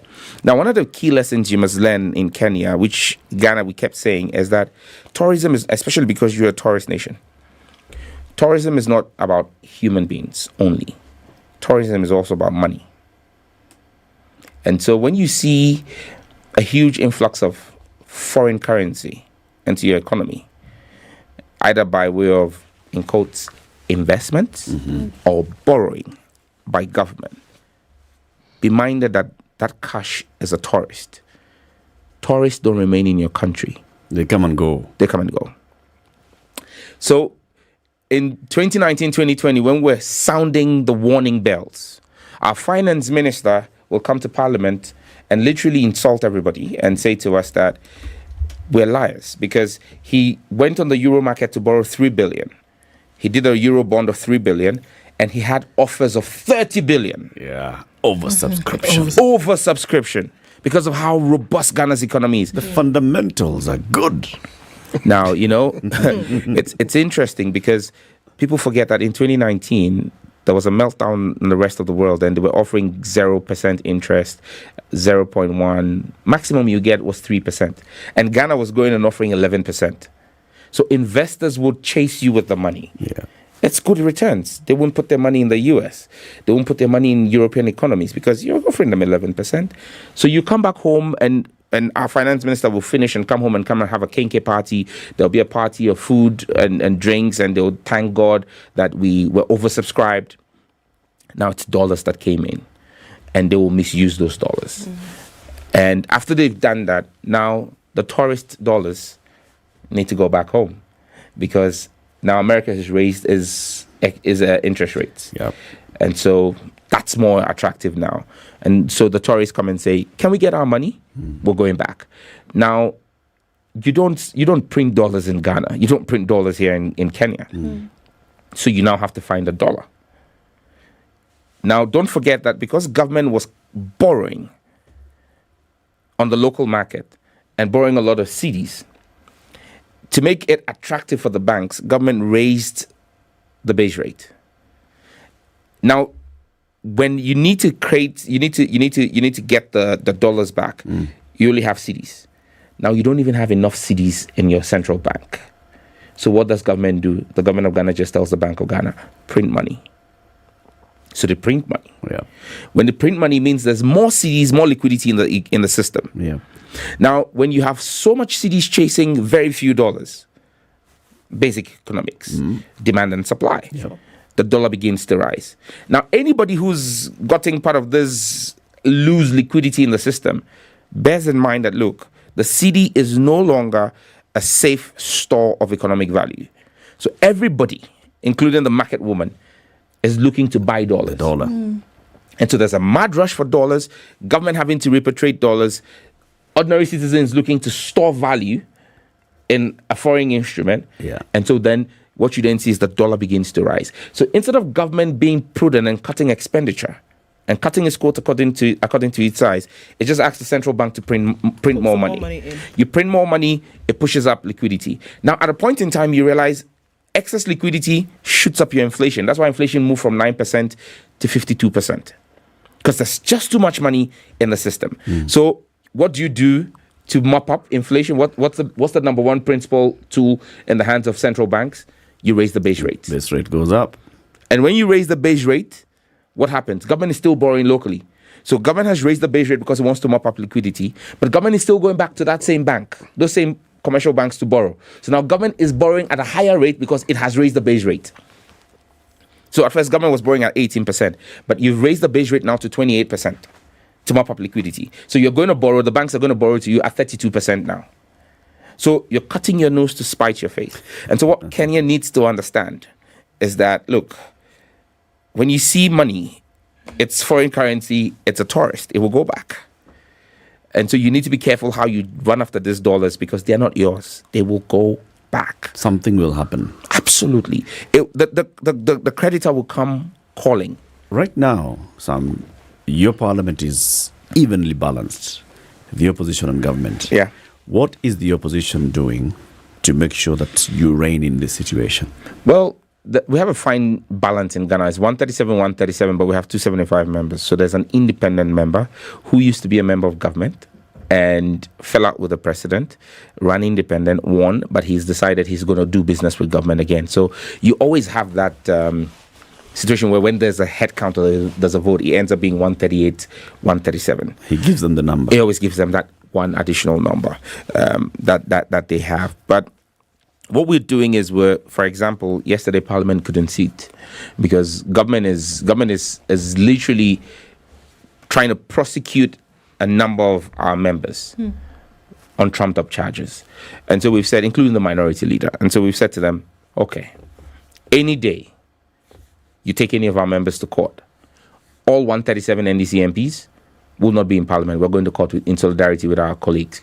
So yesterday, Parliament, as I was watching, Parliament showed up and they had to suspend sitting for 15 minutes and they had to adjourn the House because there were only 15 government members of Parliament in the House. There was absolutely no quorum. We refused to show up. Now the majority saying they want to reach out to us and have a conversation. There's no conversation that's going to happen. The only conversation that will happen that will bring us back to the chamber to work is when they stop the prosecution, the victimization. It's not prosecution, it's persecution. But that's what tyrants do because they keep going after, government people. Does your constitution does it give you any leeway to impeach your president? Yes, it does, but it's impossible. Because you need 2/3 of parliament. There's no party that would ever have 2/3 in Ghana's parliament. Why is that? Because you've got two dominant players. Like I said to you, even it's at like the height... You're like the American system. Yes, at the height of this government or the ruling party's goodwill, and when we were at our lowest, they even had 169. They couldn't get to the 2/3 because to get 2/3 you need 183 members of parliament. I almost hear you saying that one of the solutions towards this problem that is so deep rooted is to remove the current administration.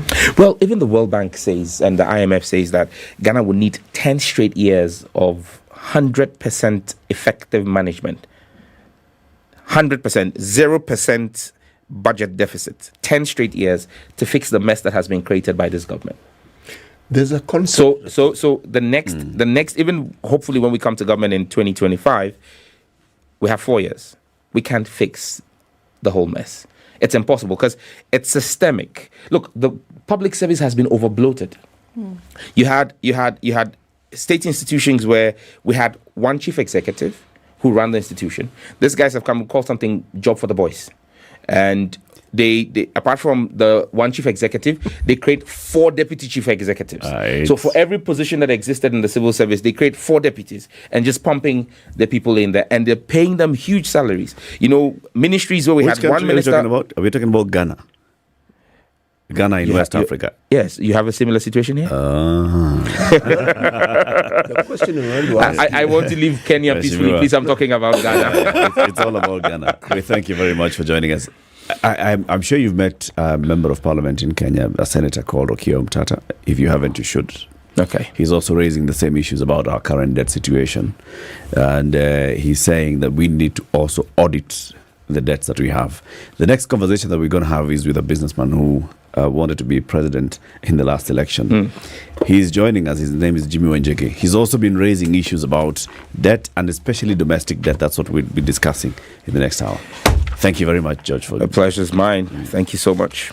Asante sana. The Honorable Sam Nate George, Member of Parliament from Ghana, as our guest. Keep it here for more. 8 a.m. Spice up your life.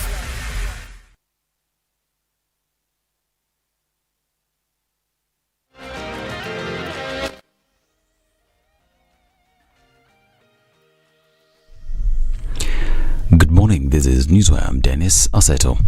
Iranian President Ibrahim Raisi has arrived at State House, Nairobi, where he is meeting with President William Ruto on matters of mutual interest. Here are the sounds and sights of what is happening at State House, Nairobi.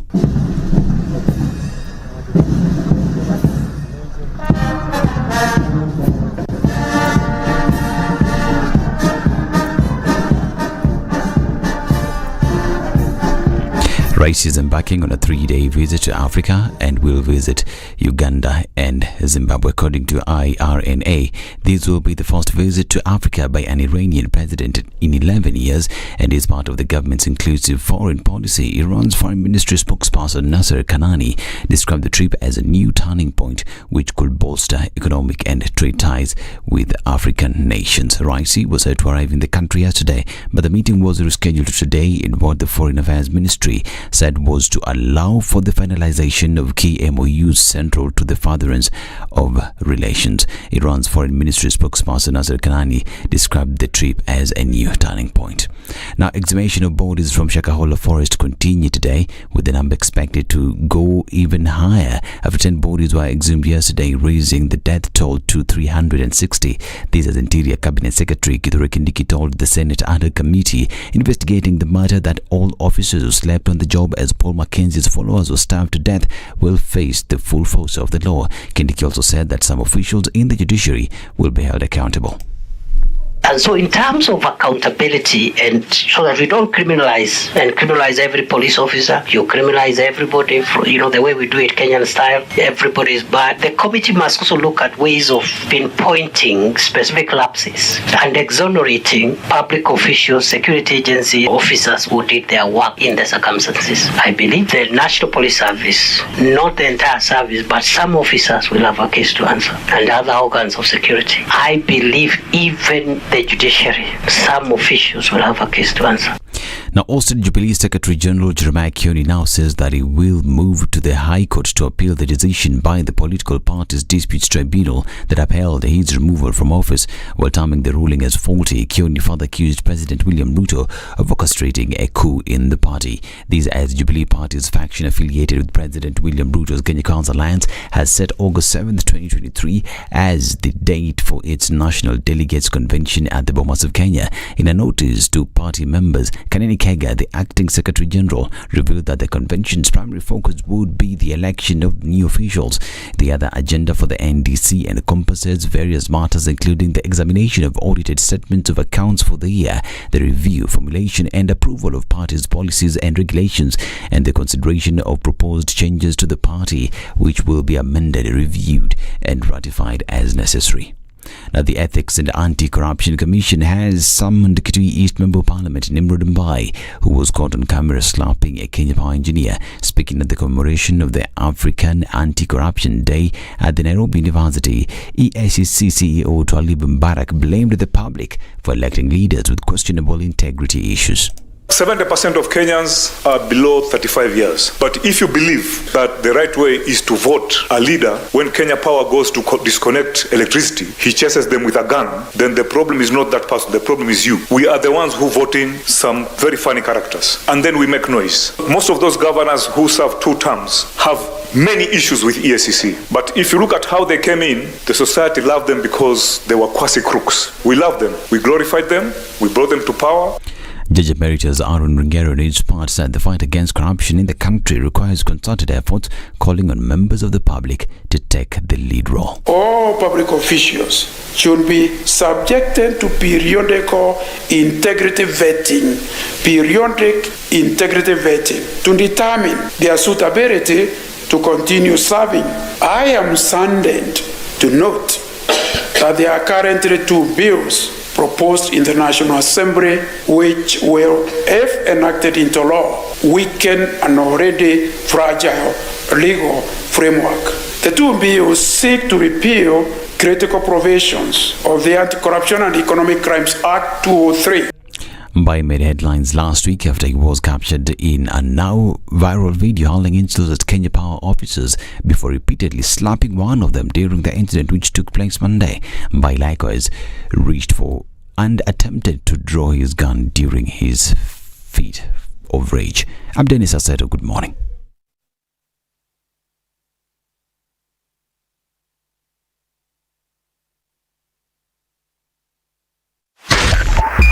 .5 Spice FM, Kisumu. All right, a few minutes after 8 o'clock. I'm still, well, we're not seeing much in terms of traffic today. A little bit maybe coming into the CBD from most parts of the city, but nothing much. Probably not going to have too much of a traffic issue this morning. Maybe a little bit of it we're seeing on Jogo Road, but that seems to be fizzling out really quickly. Southern bypasses, Eastern bypass, Northern bypass, not an issue today. We'll wait and see how this opens up later. Let's talk on Spice FM KE on Twitter. Either way, try to keep things moving this Wednesday, but doesn't look like we're going to have a traffic situation, but we'll keep an eye on things through the morning.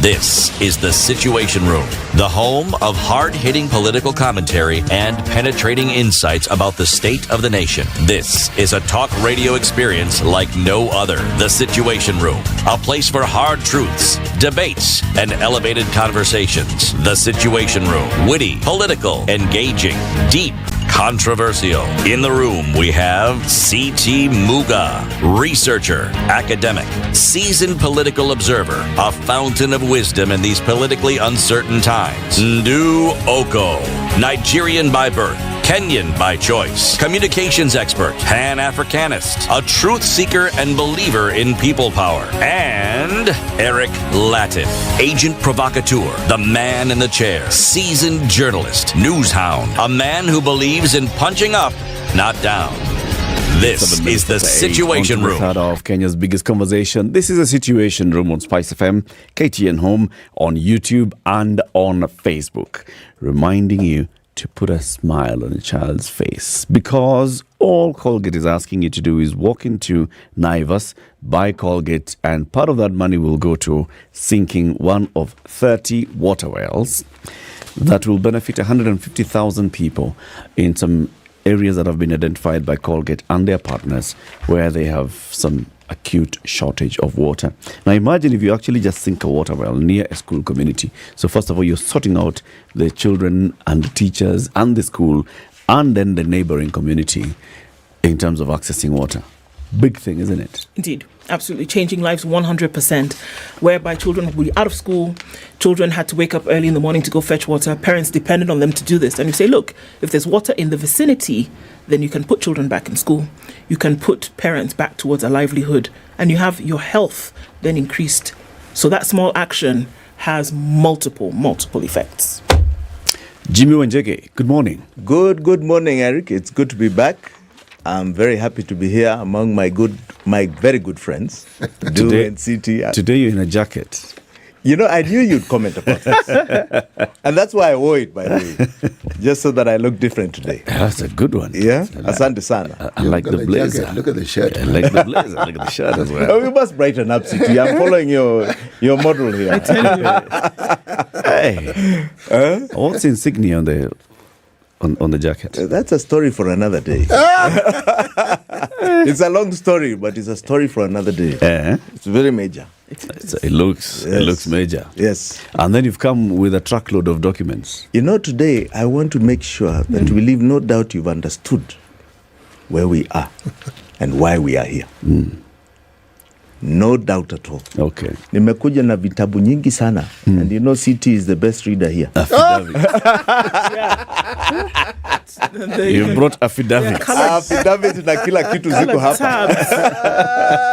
It's not picky ponky. No. Okay. Now we're going to have a conversation. We just had a conversation with the MP from Ghana. I don't know whether you caught a bit of it. I caught a bit of it. Yes, especially. So he's given us their journey. Yes. And Ghana's inflation is currently, it's improving. It's now at 42%. Not bad. Yeah. Not bad. It's improving. What did he say was the peak? It was beyond 50, wasn't 52%. it? It's improving. Yeah. In 8 months but since default. That was official. That's the official inflation. Which means there are people who put it at 102. Professionals, people who understand academia, they're putting it at 102. Did he tell you that there's no demand for the cedi? People are going for the dollar. People are going for the dollar because obviously there's more in terms of value. Correct. Correct. Many things are happening in the country. City, let's start with the day's proverb. Yes, we are in the country of Sudan, as in Sudan Khartoum, not Sudan Juba. Okay? Not all the trees in the forest make good firewood. Not all the trees in the forest make good firewood. Jimmy, what's Good one. Good one. Good one.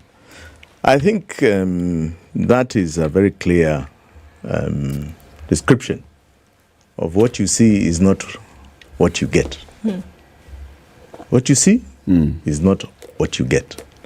They all look similar, but there are some that produce more and some that don't. Unanichekelea? Nacheka na wewe. As a Kenyan would say, are you laughing to me? I'm not laughing to you. Laughing you. You're laughing with me. Yes. Do you bite your thumb at me, dear sir? Yes. Okay. Jimmy, the last time you were here, we were still talking about, the current situation. Yes. And it was about a budget. Yes. And how our budget has been presented before Parliament and passed in Parliament since 2013. Yes. When we started now fully implementing our constitution in terms of fiscal measures. And you mentioned a couple of things. The structure of our budget should come to Parliament in terms of the budget should be revenue estimates and expenditure estimates. Parliament has only been passing expenditure estimates, not discussing the revenue estimates and assigning where the revenue is coming from, this and the other. And we said, okay, Jimmy, you come again and take us through this now, pole, because some of the things that you're raising, put a serious face. Yes. some of the things that you're saying are a bit. And then the conversation also, you touched a bit on our borrowing mix, our debt mix, foreign and domestic. And you said there's an issue with our domestic debt. And you said also that, Jimmy, please come and tell us. Now, the MP from Ningo Pram constituency in Ghana has just told us about their mix. By the November last year, the mix of debt in Ghana was 60% domestic, 40% foreign. And when they defaulted, one of the things that they had to do was deal with this domestic. And the domestic borrowers are basically just domestic. It's Ghanaians who have put their deposits in banks, Ghanaians who have bought bonds. And they had to take a haircut. They have had to undergo untold pain and suffering because their money is even locked. You won't access it for the next until 2032. There you go. Many things. Now, the haircut, they're euphemising it. It's like a scalping. No, it's like a death sentence. Yes. Someone tells you they can't pay you the interest, then they tell you that the principal, 30% is hived off. Yes. So you only have 70%. What have they actually told you? You've lost your money. You've lost your money. Yes. Where? Yes. Okay. Now, I'm glad he's confirming what must have been our first conversation here. The kind of crisis similarities we have between Ghana and Kenya. Now, when I was last here, I was trying to explain this whole aspect of debt and what we are supposed to take debt for. And it's anchored in the budget. Please, I don't know the laws in Ghana, but I can tell you our laws with our new constitution are very good and very sound. We must take debt for a specific purpose of development. Right? That is anchored in our laws. So our mix for domestic debt is 50% today of our total debt portfolio. Did you know that? Nope. It's 50%. So where Ghana is 60%, we are 50%. Now, we must ask ourselves, where is domestic debt anchored in our laws? Where is domestic debt in relation to development debt expenditure? Now, when I was last here, it seemed like, Eric, we were having a bit of a confusion about the budget and its description. And I think we had a mix between the Constitution and the Public Finance Management Act, and we started getting very technical. This is a very simple thing. Understand first that the laws of this country have a hierarchy. There's something called the Constitution of Kenya. And every other law is subservient to it. Is meant to activate, operationalize, or show people how you work to the Constitution of Kenya. How that Constitution works for you. Correct. So in public finance management, we have laws. And the Constitution has given a description of the budget. These are some of the reasons why you're seeing the Finance Act failing in court. Because there are issues of constitutionality. So, in the Constitution of Kenya, Article 220 describes the budget. 220 reads as follows. Budgets of the national and county government shall contain, this is its content of documents. Right? Estimates of revenue and expenditure. So shall here actually means must. Must. Yes. Revenues of estimates of revenue and expenditure. Two different books. Differentiating between recurrent and development expenditure. B, proposals for financing any anticipated deficit, that is shortfall, during the period. And C, proposals for borrowing and other forms of public liability that will increase public debt during the following year. That is the content of budget.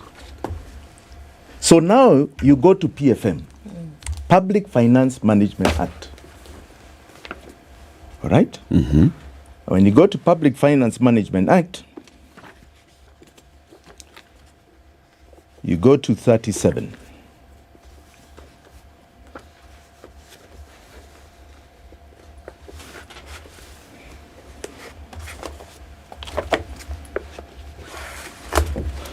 When you reach 37, it says the following: submission of budget estimates and related documents for approval. All right? Now, budget estimates, let us understand, is revenue and expenditure. And expenditure. So let us not get confused. It's both of them together. Right? The key thing of Article 37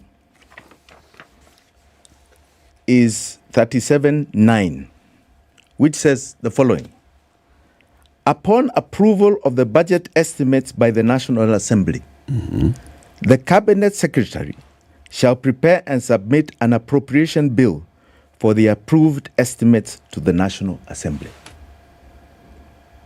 So Upon are we on the approval? same page? Upon approval Of the budget of estimates. the budget estimates. Okay. These ones, revenue and expenditure. The Cabinet Secretary shall prepare and submit an appropriation bill. An appropriation bill. Yes, of the approved estimates. Okay. And the approved estimates are both revenue and expenditure. and expenditure. Which Parliament has approved. Has approved. What does the appropriation bill then do? What does it mean? What is it? It means how the money is being divided. Or how it will be divvied up. How it's divided, that's the expenditure part, and how it's divided in terms of revenue. Okay? Yeah. Now, are we on the same page, CT? An appropriations bill. An appropriations bill. An means one. Yes. Okay. Right? Now. And it is specifically for this estimate that has been approved by Parliament. Yes. Correct. Not for anything else. Not for anything else. Okay. Now, what I brought here Good grief. is a load of documents. What is I this? want you to understand. This. The more you keep pulling those things out of that particular box, the more, the less I will understand. He's going to ask but you it's to actually, read. it's really the titles. You don't need to know more than that. It's the titles. All right? If this was an exam, I would have, I failed. You want help getting that one I out can of the help you box? get it out of the box. Yes. City's idea, yo. Why is Justice smoking Wanjala when you need him? Oh, thank you very much. So, how heavy is that thing? Very heavy. Estimate of current expenditure. Yes.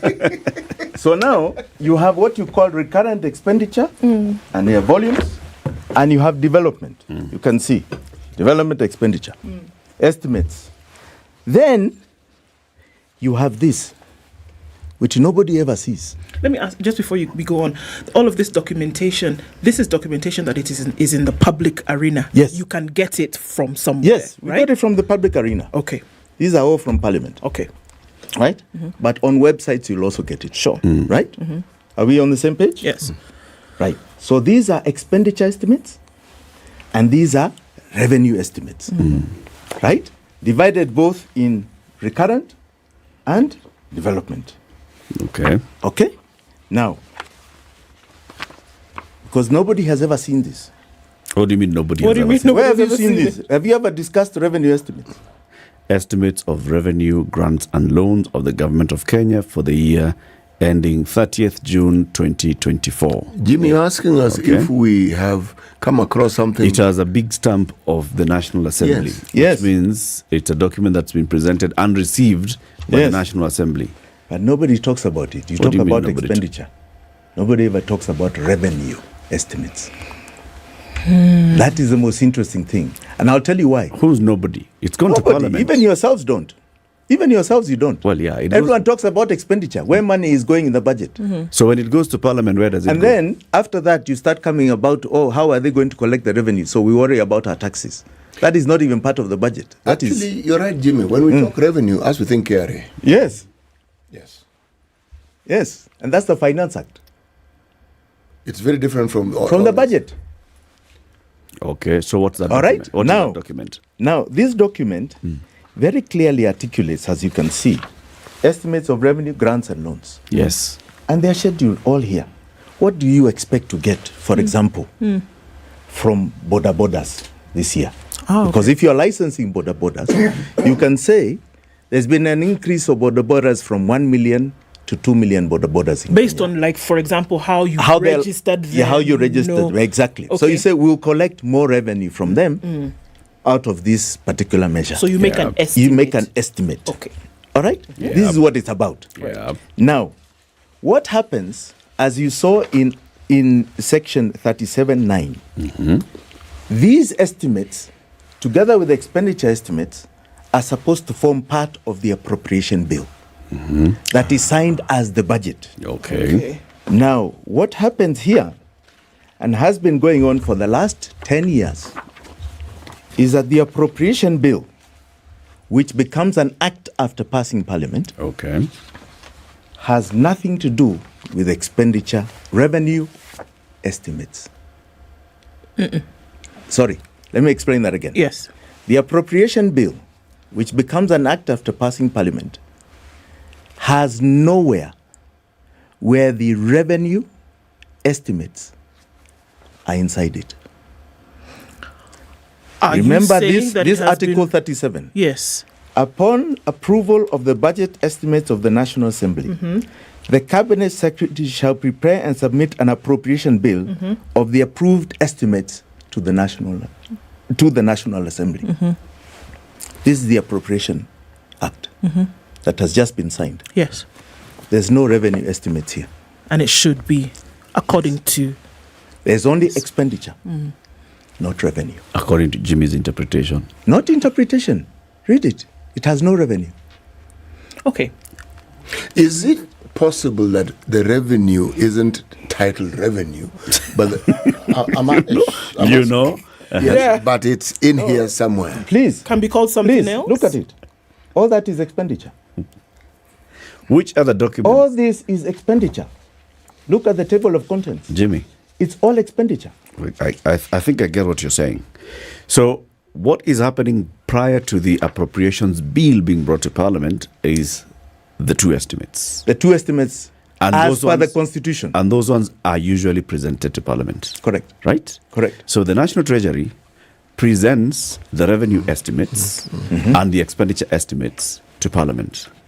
Parliament discusses the revenue estimates and the expenditure estimates and passes them. Yes.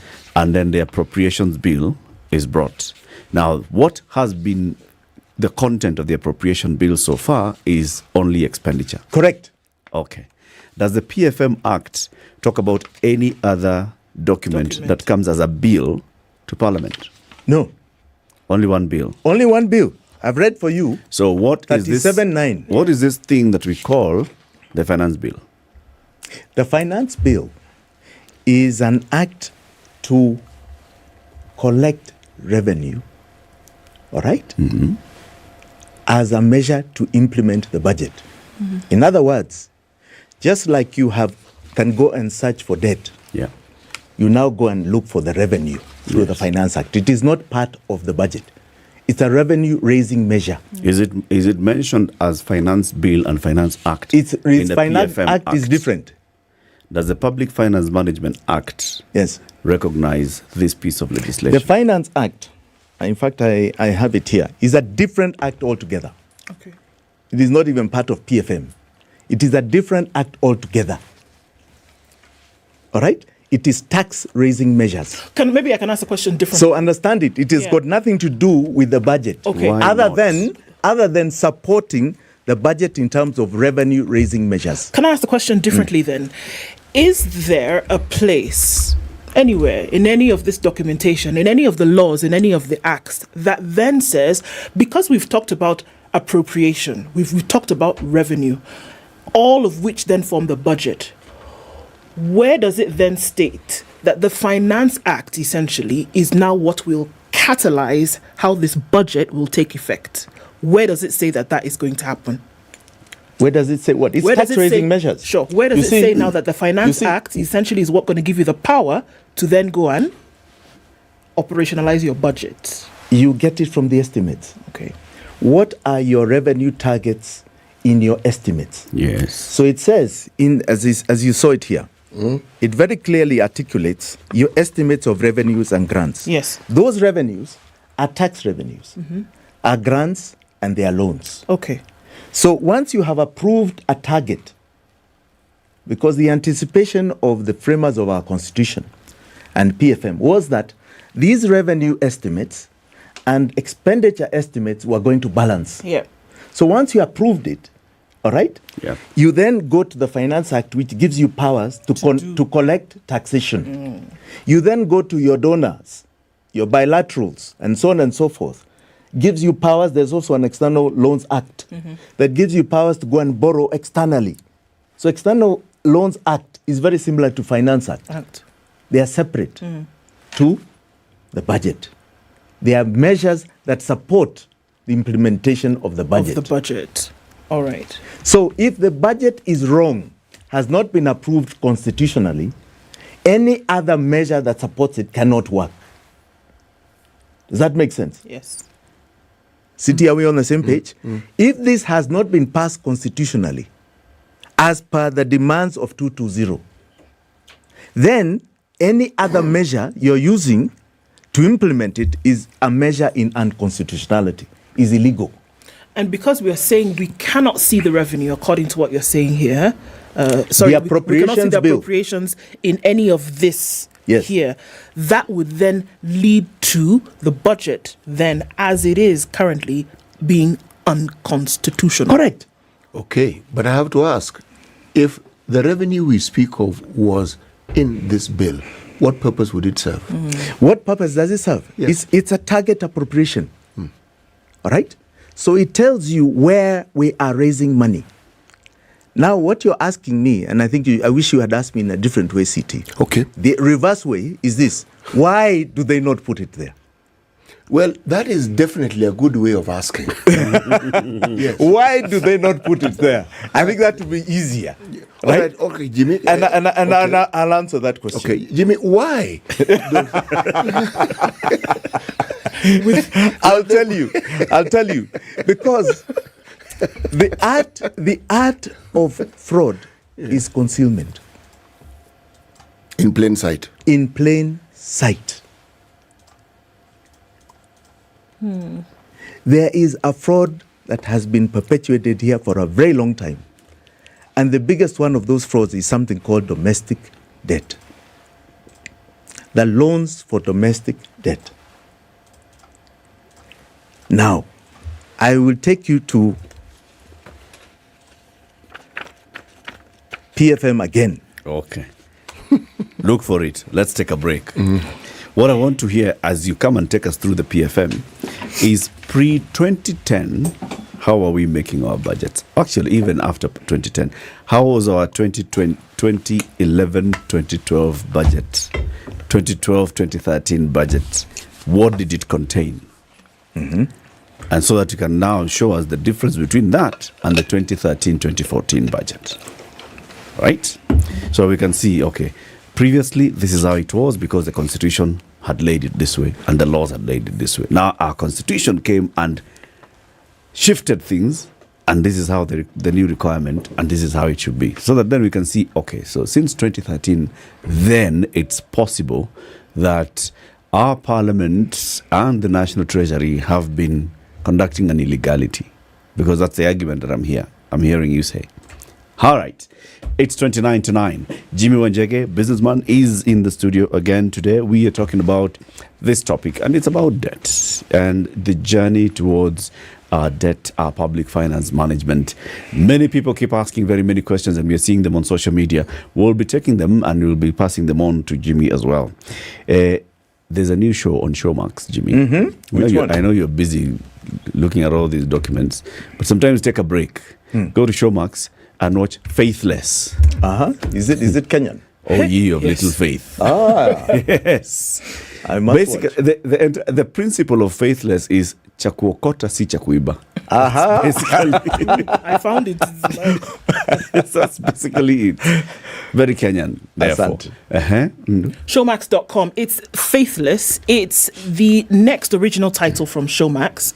Somebody runs into a bag of money somewhere. So, do I return it to the owner? After all, who is the owner? Or do I talk to my church-going friends and say, what do we do with this? Do we take it to the church, or do we say, God has blessed Who are the actors? Wow, Kenyans, very interesting. Well, okay. But we're looking at some very, very good acting. The production is fantastic. The first episode was released last Thursday. The next one is going to be released tomorrow. CT will be in front of his TV waiting with bated breath to see what happens next. It's Faithless. It's on Showmax. Get on showmax.com, subscribe, and watch. This is the Situation Room, the only way to start your day.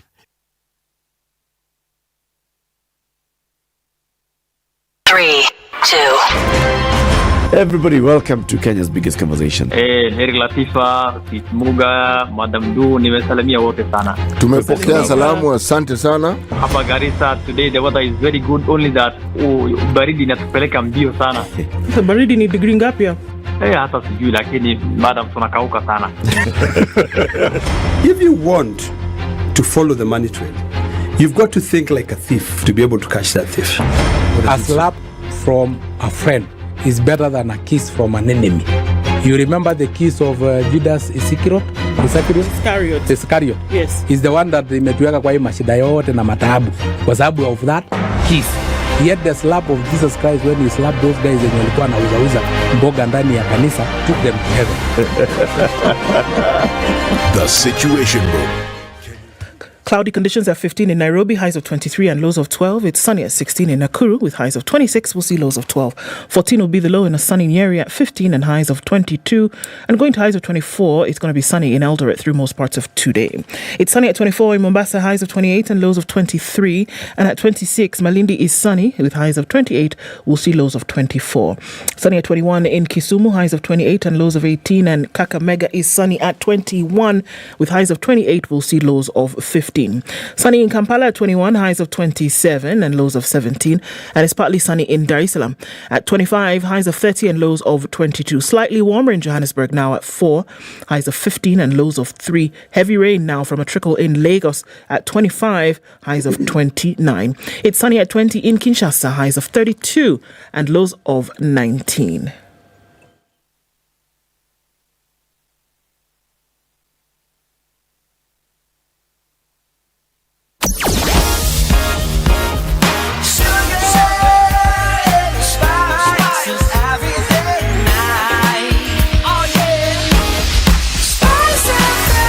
Spice up your life.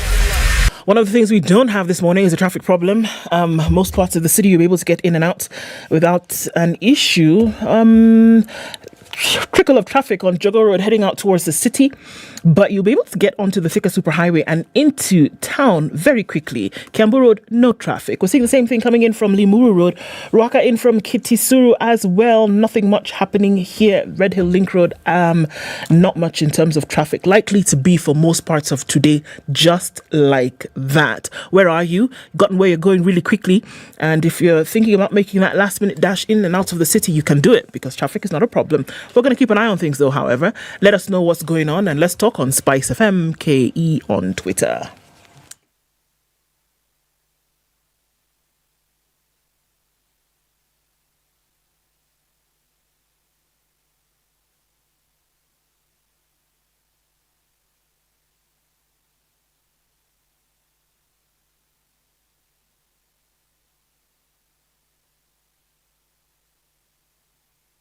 "24 minutes to 9, the conversation continues with the ever-smiling Jimmy Wanjigi. So did you do the thing with Colgate?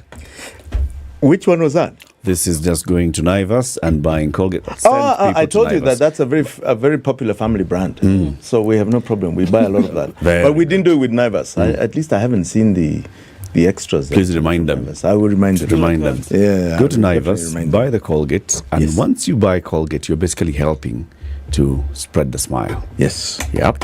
Children and communities will be able to access water. So, pre-2010 and post-2010, how are our budgets being presented in Parliament? Eric, You may. Yes. Please. Yes. Okay, before we get there, when the revenues are not included in this finance bill, in the appropriations, that's the one I meant. Yes. Okay, appropriation bill. Yes. Okay, which is the budget. Yes. Okay. What exactly are we being denied? What is it that we are not being made privy to? The revenue collection method. Yes, meaning how it is we arrive at the money that we now want to spend through this bill. Correct. Okay. Correct. Now, when we are denied this knowledge, what are the possible outcomes? It's an illegality. Yes. It's immediately an illegality. Okay. Because it is then not a complete bill as per the Constitution of Kenya. It's not a complete bill. Okay? Correct. But there is an illusion of mischief. What is it that this portends? Yes. Now, this is why I want to go back to the Constitution again. Yes. 220. Yes. Remember, and I'm glad you've understood it, revenue estimates, expenditure estimates. B, proposals for financing anticipated deficit during the period. And C, proposals regarding borrowing and other forms of public liability that will increase public debt during the following year. All right? So, as you can see here, revenue, grants, and loans. Loans are here.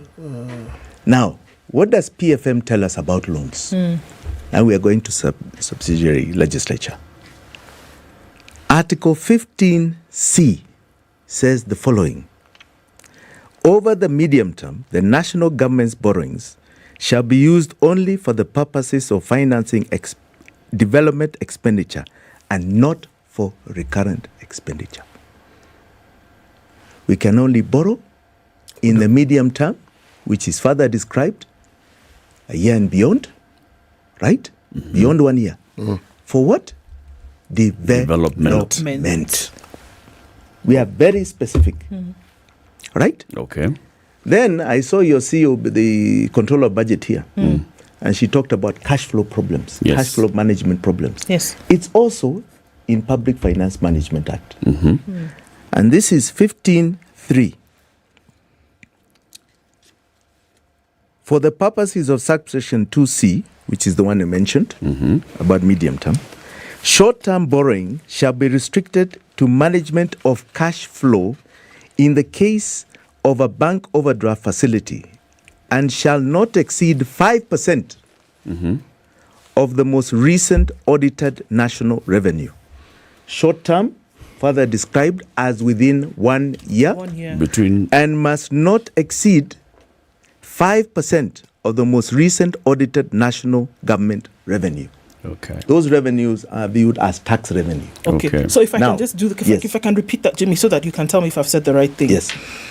If you then need to borrow for anything else apart from development, right? You can do that, but it must be within this period of 1 year. That's why it's called short term. Correct. Number one. And then number two, you take your revenue for the year, and it can only be 5% of the audited revenue. That is the most you can borrow, and it must only be to sort out cash flow problems in the short term. Perfectly said. Okay. Perfectly said. And take note, overdraft. Okay. Yeah. And normally government overdraft is the CBK. Okay. All right? All right. Now, 5% of the last audited revenue. So if you say, I think she said our revenue this year was 1.8. Yes, yes, she did. 1.886. 886. Yes. Right. So 5% is 90B or so, isn't it? 90B. Yep. Yes? Yes, 90. That would be an immediate overdraft facility availed as the Central Bank of Kenya. It's available. Yes. Those are audited Because accounts. the central bank it would be immediately is the available. government's banker. Is the government's banker. All right. All right? So that is to be dealt with within 1 year, short term. Are we on the same page now? Yeah. Yes. So any other short-term borrowing that you're hearing about, if it exceeds 90, this financial is illegal. So you can only borrow for development. There's a small matter that the Control of Budget also mentioned as a reality of our financial management, and that is money that is appropriated for development. Now, development tends to be long-term, so it's probably not used immediately. So some of this money which is not used immediately, now this is me interpreting it, is then channeled back and used for everyday use, recurrent, and ostensibly to be returned. And therein lies a quandary, because the return is not easily visible. You know, City, it's good you're saying that. We are running government accounts as though these are my little kiosk. I can do what I want. That is not the case here. You have a law that governs public money.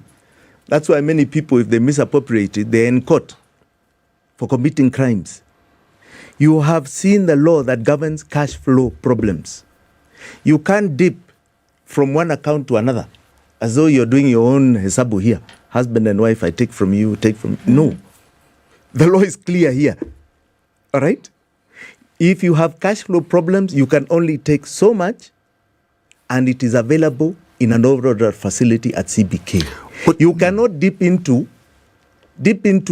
loan accounts. In fact, I really wonder what the accounting must be. Because for any movement of money, there is a very clear vote. Because remember, the budget is passed by Parliament.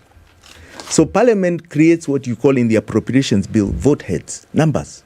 This is to go to this. This is to go to this. So how are you changing those numbers? And how is central bank approving those transactions? What if your recurrent exceeds what the law allows you? What The law allows you 5%. Okay? Of what we've collected. All right? Last audited. Yes. But why should it exceed? If it is exceeding, then you have mismanaged the finances of government. Or you did not budget properly. No, it's actually mismanagement. And these are where I'm talking about. There is a deliberate scheme that had been put in place to do this. Deliberate, CT. And that's why I want us to develop this slowly by slowly. You asked me why they don't present the revenue estimates. And why don't put it in the appropriations bill. It is because they are concealing debt. Debt taken, as you read in that Article 37C, must be taken for development in the medium term. And you've seen in the short term the limitations. It's an OD at Central Bank of no more than 5% of the last audited accounts. But what have they been doing? You go through this expenditure development. It means that's where debt is anchored, here. All right? And I want to show you, CT, because you want me to look at this voluminous thing? It's so simple. Okay. It is so simple. You're going to even enjoy it. You're going to enjoy it. Give you page 4,225. You're going to enjoy it. You know, Jimmy has decided that he is going to alter and reconfigure the meaning of words. So debt... Whenever Jimmy says simple... It's very simple. I see. You see, debt, as per Article 37, is in the medium term for development. So it is the development... Expenditure. That's what debt Estimates. is. That's what debt is. All right? And it is all here. Okay? So I want you to see it. Here we go. Right. Okay. Right. Summary of external funding 2022-2023 budget listed by donor. Okay. All right. That's external. Yeah. This is debt. Yes. Because this is money that is borrowed for development. You know that, and I've gotten that one. Yes. It has sunk. I know development. Is this debt or grant? Debt. Okay. Loans. There's a whole list. Denmark, Netherlands, Sweden, Finland, Belgium, Italy, Spain, Germany, France, Kuwait, Saudi Arabia, Abu Dhabi Fund. Go on. Japan. There's even more pages. Oh, India, South Korea, China, USA, Ford, World Bank, Global Fund, we borrow money from African Union. Is this Endelea? Is this debt or grant, or is this debt. both? This is debt. These are loans. Carry on. We borrow from USAID. Oh, yes. And Global Fund. Yes. Carry on. Okay. External funding. This is per the expenditure estimates. What is the heading? What does it read? It says summary of external funding. Yes. Carry on. Okay. European Development Fund, European Investment Bank, Intergovernmental Authority on Development, that's IGAD of course, Africa Development Fund, we've heard of these ones before, Arab Bank of Economic Development in Africa, okay, Organization of Petroleum Exporting Countries, OPEC lend people money. Carry on. Carry on. Okay. You know, it's so good. This is music to my ears. This one is easy. Yes. This one is very easy. Yes. No, this one is easy. In fact, let me just sit. What are the other columns? The other columns. You're reading the first column, which is yes, I'm reading. Amounts. These are just amounts. They are amounts. Appropriated in aid. Okay, revenue, total loans, total grants, total. That's it. So it has it's the money. It even has the money. So it has grants and loans. It's all external funding. That is why I'm asking whether we borrow from all extending funding. So there's some grants there as well. Yes. Okay. Right. A United Nations Fund for Population Activities, United Nations Development Program, United Nations Environmental Program, United Nations International Children Education Fund, that's UNICEF, World Food Program, Global Alliance Vaccine Initiative, that's Gavi. Those ones. What is grants? What is their money? It's under grants. That's grants. Okay. That's grants. UNFPA is a grant, UNDP grant. Okay. I can specify as we go along so that you know. International Fund for Agricultural Development. Sorry, that's a loan, it's not a grant. You pay back. Okay? Sorry. Yes. I mean, I've mentioned 2 grants. Somebody is thinking, more grants to come. Yes, no, grants have ended for the time being. Yes. For the short term, grants have ended. Now, let's get into medium term now, okay? Alliance for a Green Revolution in Africa, okay? Sorry, again, loan, okay? Government, then details of external funding listed by donors. Again, there's a whole list. Now, that is volume 3. That is where all the loan facilities for development But it's titled Donor Lender Description of Loan and Grant. Right. And then it tells you the ministry that actually got it. All right. All right? There you go. Then, okay, it's very clear. Okay, it is clear. Yes.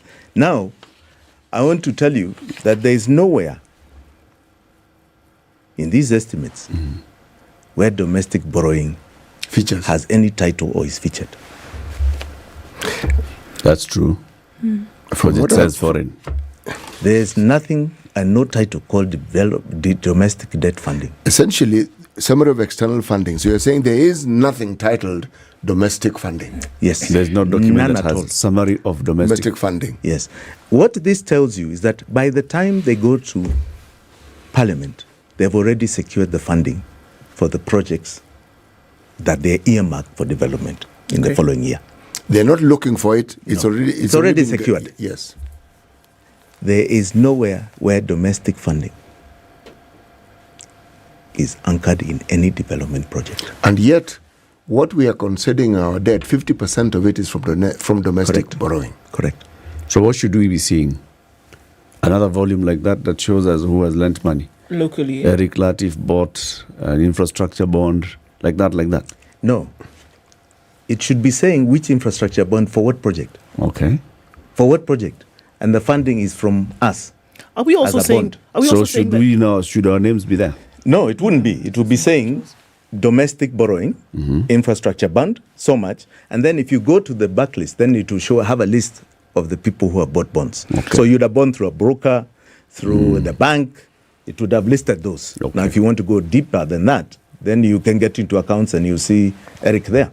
Okay. When we say that borrowing is strictly for development, does this include domestic borrowing? Yes. Okay. So it's domestic and external borrowing. All borrowings must borrowing. be for development in the medium term. Okay. And the only borrowing you said that is allowed is that overdraft. Yes. That is Short- at the central bank. For cash flow problems, short-term cash flow problems within 1 year. 1 year. Okay. Yes. It doesn't go beyond a year. Doesn't go beyond a year. And there's nowhere else we can get money for running around and doing things locally. No. Do we have one of these pieces of documentation then that states the borrowing and the projects that then they are supposed to be for? Yes. This states it. This is it. This is it. Now, what we are not seeing from what you're saying then is the domestic borrowing and the projects then that they have been allocated for. Correct. Okay. Where would that be if this is external? It's not existent. That means they are not funding projects. Okay. Let's not even talk about domestic. Does this document have Eurobond? No. In fact, let me even Any before you sovereign even bond? go to Eurobond. Eurobond is a good one because it's coming up for payment this year. But just recently, I saw last week Citibank say that they have given $500 million to Kenya to finance projects for the previous financial year. Now, there were two anomalies of that. The first is that they're giving money in the new financial year. The Appropriation Act of the previous year had already lapsed on June 30th. So that alone is questionable. Number two, they cannot show you what projects they funded for development out of that 500. There's no line item. All right. Where we call them the Gang of Four. Right? Have funded any development project of the government in the last financial year or the financial year before that. The Gang of Four are Citibank, Stanbic, Standard Chartered, and Rand Bank. Those are the ones always do these syndicated loans. The ones who did this one. Where are they anchored? They are nowhere like that. I can show you that because I have the previous year. Same estimates. They're right here. 2022, 2023. And you will not see Citibank or their so-called gang behind any development project anchored here. The Eurobonds, the same. Okay. In 2014, we took a $2 billion Eurobond from JP Morgan Stanley. That is the next part of what I'm coming to. But all I can tell you is that we have investigated that bond so extensively, the revelations will be mind-boggling. Mind-boggling. That money is anchored nowhere in any development project in totality. And I want to tell you that $1 billion never even came into this country. Never came here of that $2 billion. Yet, this year, we are supposed to pay back that money. So, when the government goes to the market with the bonds, the treasury bonds, yes, right, is that lawful? No, it's not. So you're saying illegal. So you're saying treasury bonds are illegal?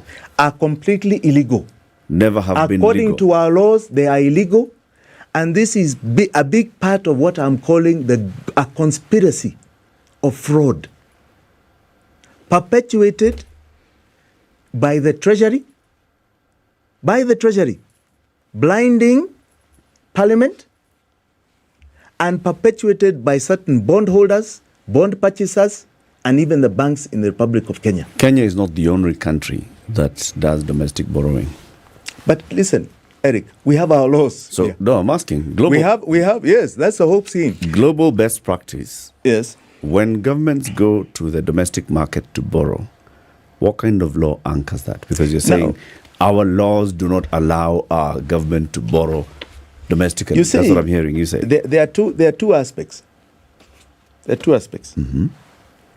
There is bills and there's bonds. Yes. All right? Bills are short term. Yes. And you can say, maybe we didn't take an overdraft in CBK and we took bills. Yes. All right? Yes. But you can see the limitation of your bills. 30 day, 90 day, 120 day. Yes, and quantum. Yep. Right? But when you start getting into bonds, you're getting into illegal territory. And this is the point we're trying to make. Remember, part one of our submissions was that we have what you call massive odious debt.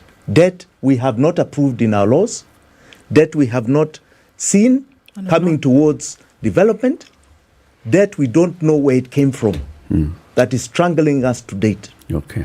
And we are saying it is odious because we cannot be the ones that pay it. And you did not follow the law. So, why is domestic debt taken?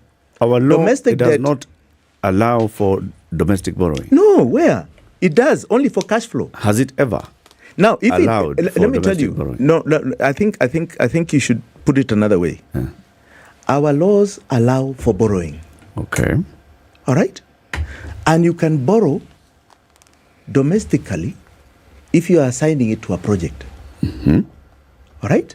So if you're showing we have gotten some domestic money and it is good money over the medium term, right? Yeah. You can. It allows it. But what happens is that you're then competing for softer term money, concessionary money from bilaterals. So why would you pay to borrow from Equity Bank at 10%, right, for a development project of water in Kitui, when I can borrow from government of China or Danida, right, at 2%? Or it defeats the purpose. Can you borrow from Equity DRC? That's foreign. Yes, you can. But are they giving you the same interest rate? Let's assume they are. No, they normally will not. They normally will not, right? Concessionary money is what you look for, least cost, right? Because then you can spread your shilling over a longer term period. That is normal. So it's not burdensome. It's not burdensome. All right? Are we together, Eric? It's not burdensome.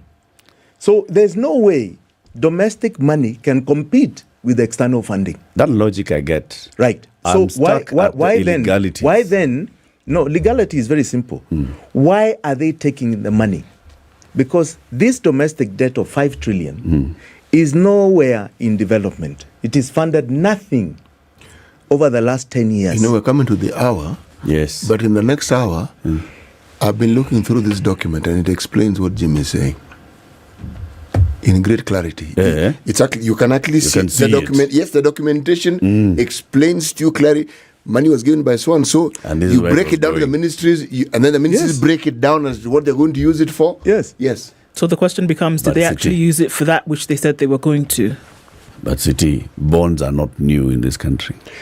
Well, it appears we've been encouraging, enhancing, and housing and illegality for a very long time. But under which constitution? Did our previous constitution allow for this? That's what I want to know. Keep it here for more coming up in the next hour. Jimmy Wanjege stays on until 10. It's 9 a.m.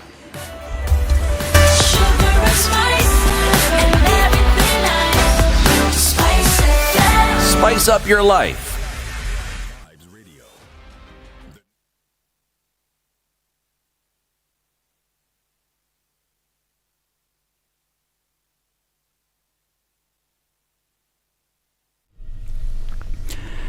Good morning, this is Newswire. Dennis Oseto. Iranian President Ibrahim Raisi is at State House Nairobi, where he's engaging with his host President William Ruto on matters of mutual interest, racism and banking on a 3-day visit to Africa, including Kenya, Uganda and Zimbabwe. This is the first visit to Africa by an Iranian president in 11 years. From Kenya, Raisi will proceed to Uganda and Zimbabwe. The Jubilee Party has announced major changes in its leadership following the political party's disputes tribunal ruling on Monday.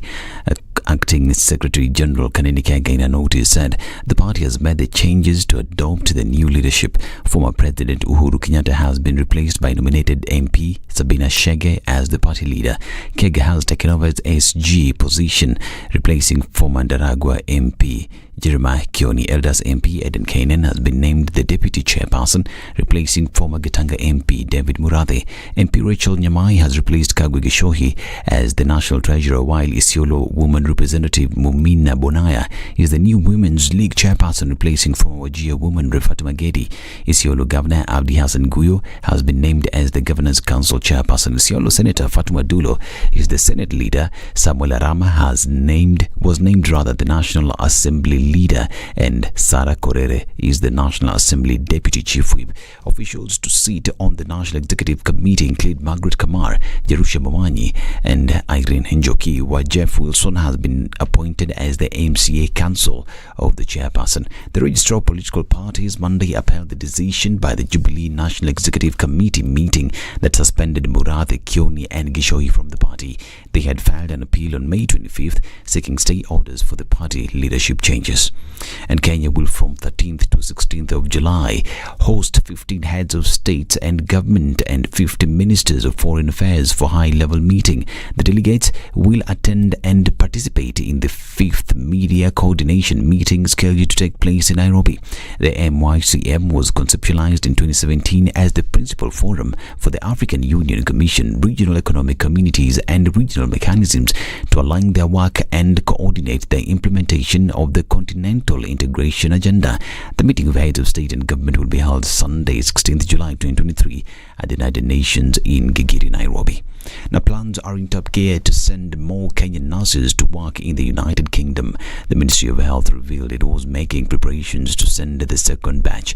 The first cohort of nurses left the country in June last year following a bilateral agreement between Kenya and Britain signed by retired President Uhuru Kenyatta and UK's Prime Minister Boris Johnson. Principal Secretary of State Department for Public Health and Professional Standards Mary Muthoni Morioki said progress is being made in the development of recruitment guidelines for nurses under the Kenya-UK bilateral agreement for collaboration on healthcare workforce. And a family in Voi is blaming the Moi Referral Hospital management in the county for negligence after the disappearance of their baby shortly after the mother gave birth at the hospital. The baby is believed to have disappeared Monday night after his mother underwent a cesarean section due to complications that prevented the mother from having a normal delivery. According to the father of the lost baby, the hospital management took more than 4 hours to discover the disappearance of the child. and the Director of Veterinary Services has issued a high alert over an outbreak of a camel disease in Somalia. The notice sent on July 5th by Harry Oyaso, the Director of Veterinary Services, noted that there has been an outbreak of an unknown camel disease in Somalia. He said the disease is highly transmissible among camel population and results in massive sudden death. It affects both the young and adult, but the rate of mortality was higher in the young. Now, Africa has been urged to harness the power of digital technologies in order to achieve its continental aspiration and goals.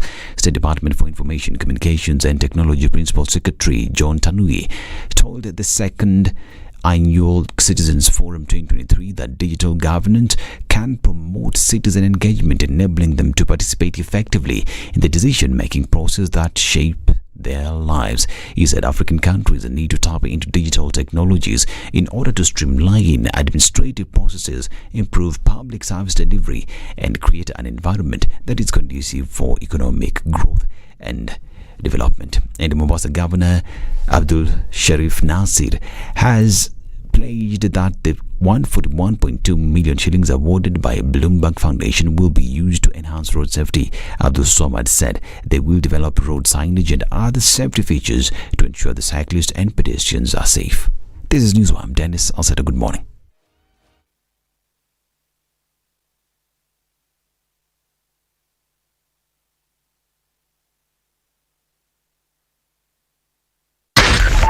.4 Spice FM, Nairobi. Right, so traffic has not been an issue to contend with this morning. We're still looking at the same situation whereby you'll be fine. Easy Street coming off Thika Superhighway and coming out of Westlands towards the CBD. Not having much of a problem, just maybe a little bit of it on the Eastern Bypass, and that's traffic in and outbound, but it's just folks turning around junctions. We don't have any holdups per se. If we look at coming off Langata Road, Southern Bypass, that whole area, you'll be fine. Not much of an issue today with traffic. Folks staying off the streets, well, at least for now. Let's see how that turns around in about a half hour. Talk to us on Spice FM, KE on Twitter.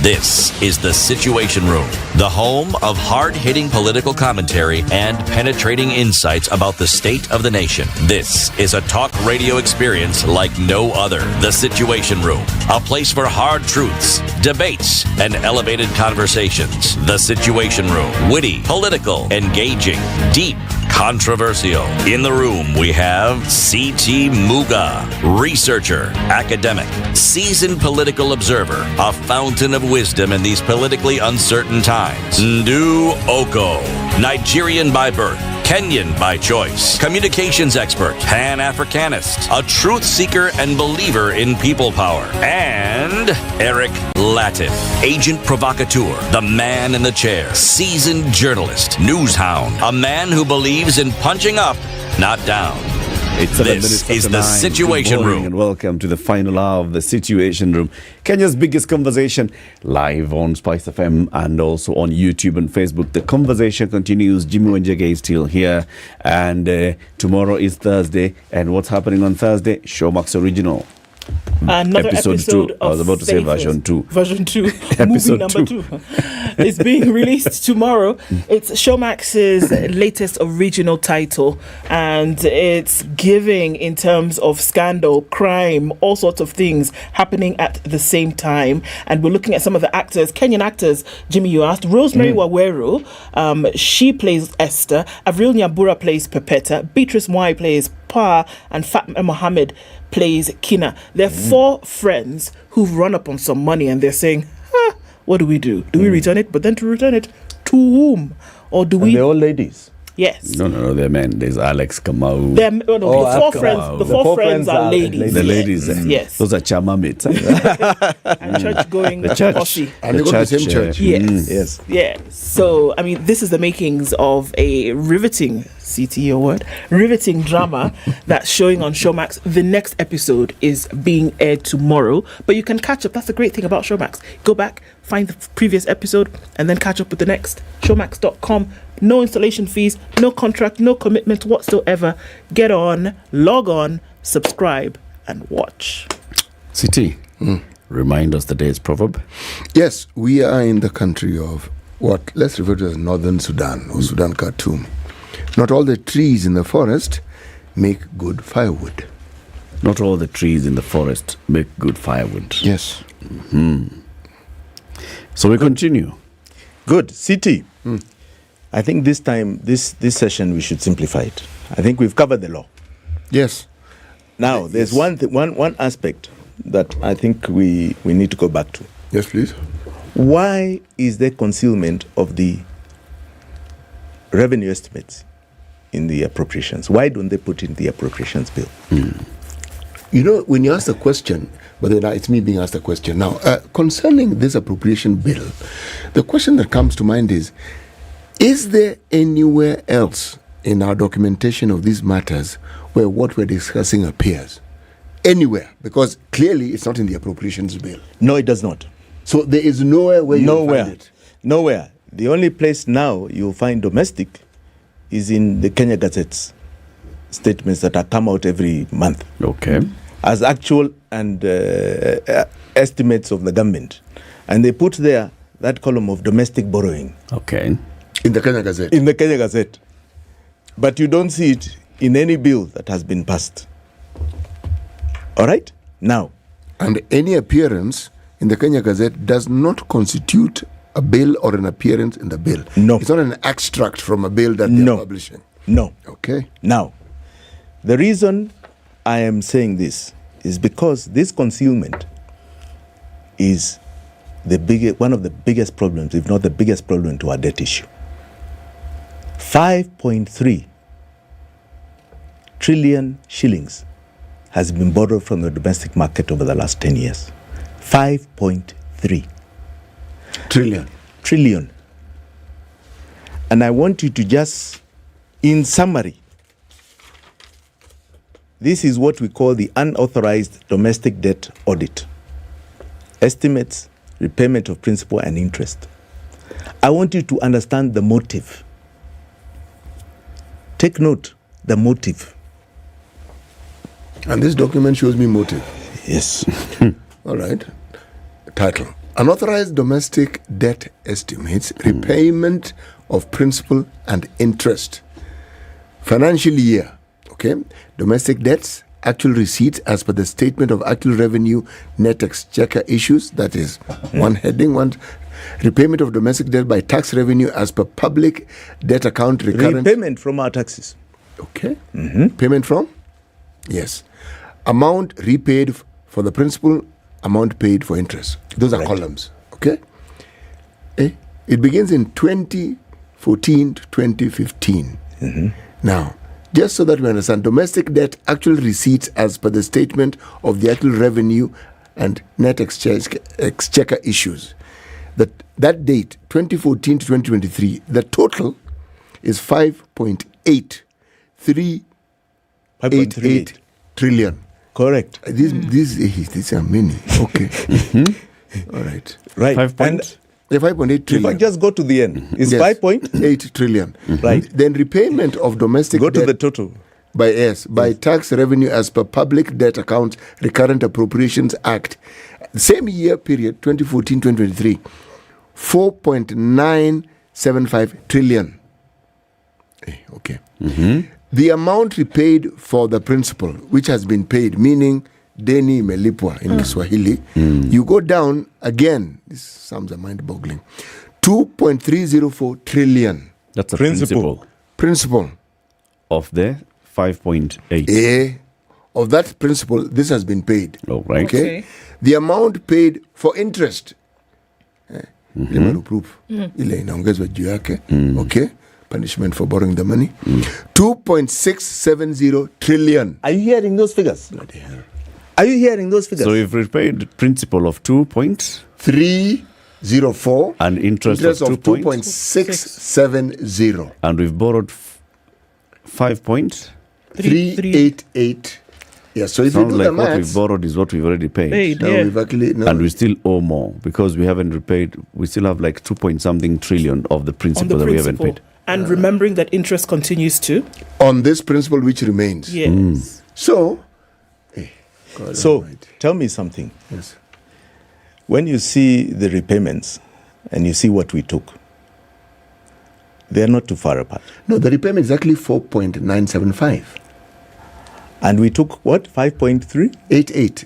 5.388. Yes.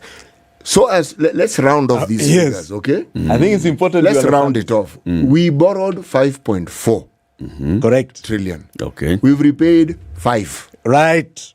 That's a good way of putting it. In other words, I think I want you to stop there. Yes. Before no, don't just keep it. All right. In other words, we had the revenue to pay. So why were we borrowing? If we had 5 trillion, why were we borrowing 5.4? Maybe the revenue to pay came later. Yeah. No. Why? That's what happens with loans. You take a loan.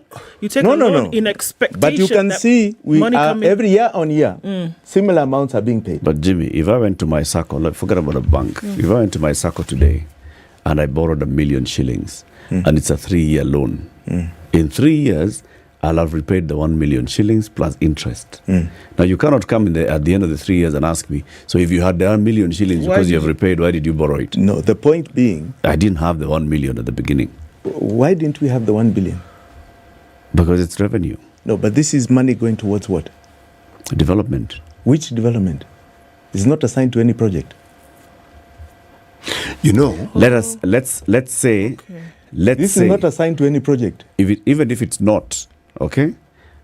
What I'm trying to push back here on is asking, why did we borrow if we had the money? We didn't. How do you know? It wasn't there. I'm sorry. And that is what I'm going to correct from you immediately. Did we have a budget surplus that year?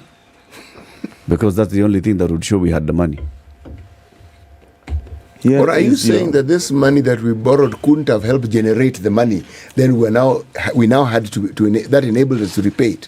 Because I assume that when you borrow, that's part of the reason why you borrow, so that the activities you have within your economy can be enhanced. And that enhancement should bring about more money than you previously had. That's the thinking. Now, we further took an audit of all the tax revenues over the same period of time. Tax revenues. All the tax revenues. Right? What KRA collects from us using the Finance Act. And we put it against expenditure. Against recurrent expenditure. Our salaries as a government, what are we paying? Our loan external, what are we paying? Our loan external, what are we paying? Our portion of the development expenditure, what are we paying from our taxes? All right? Yes. And in summary,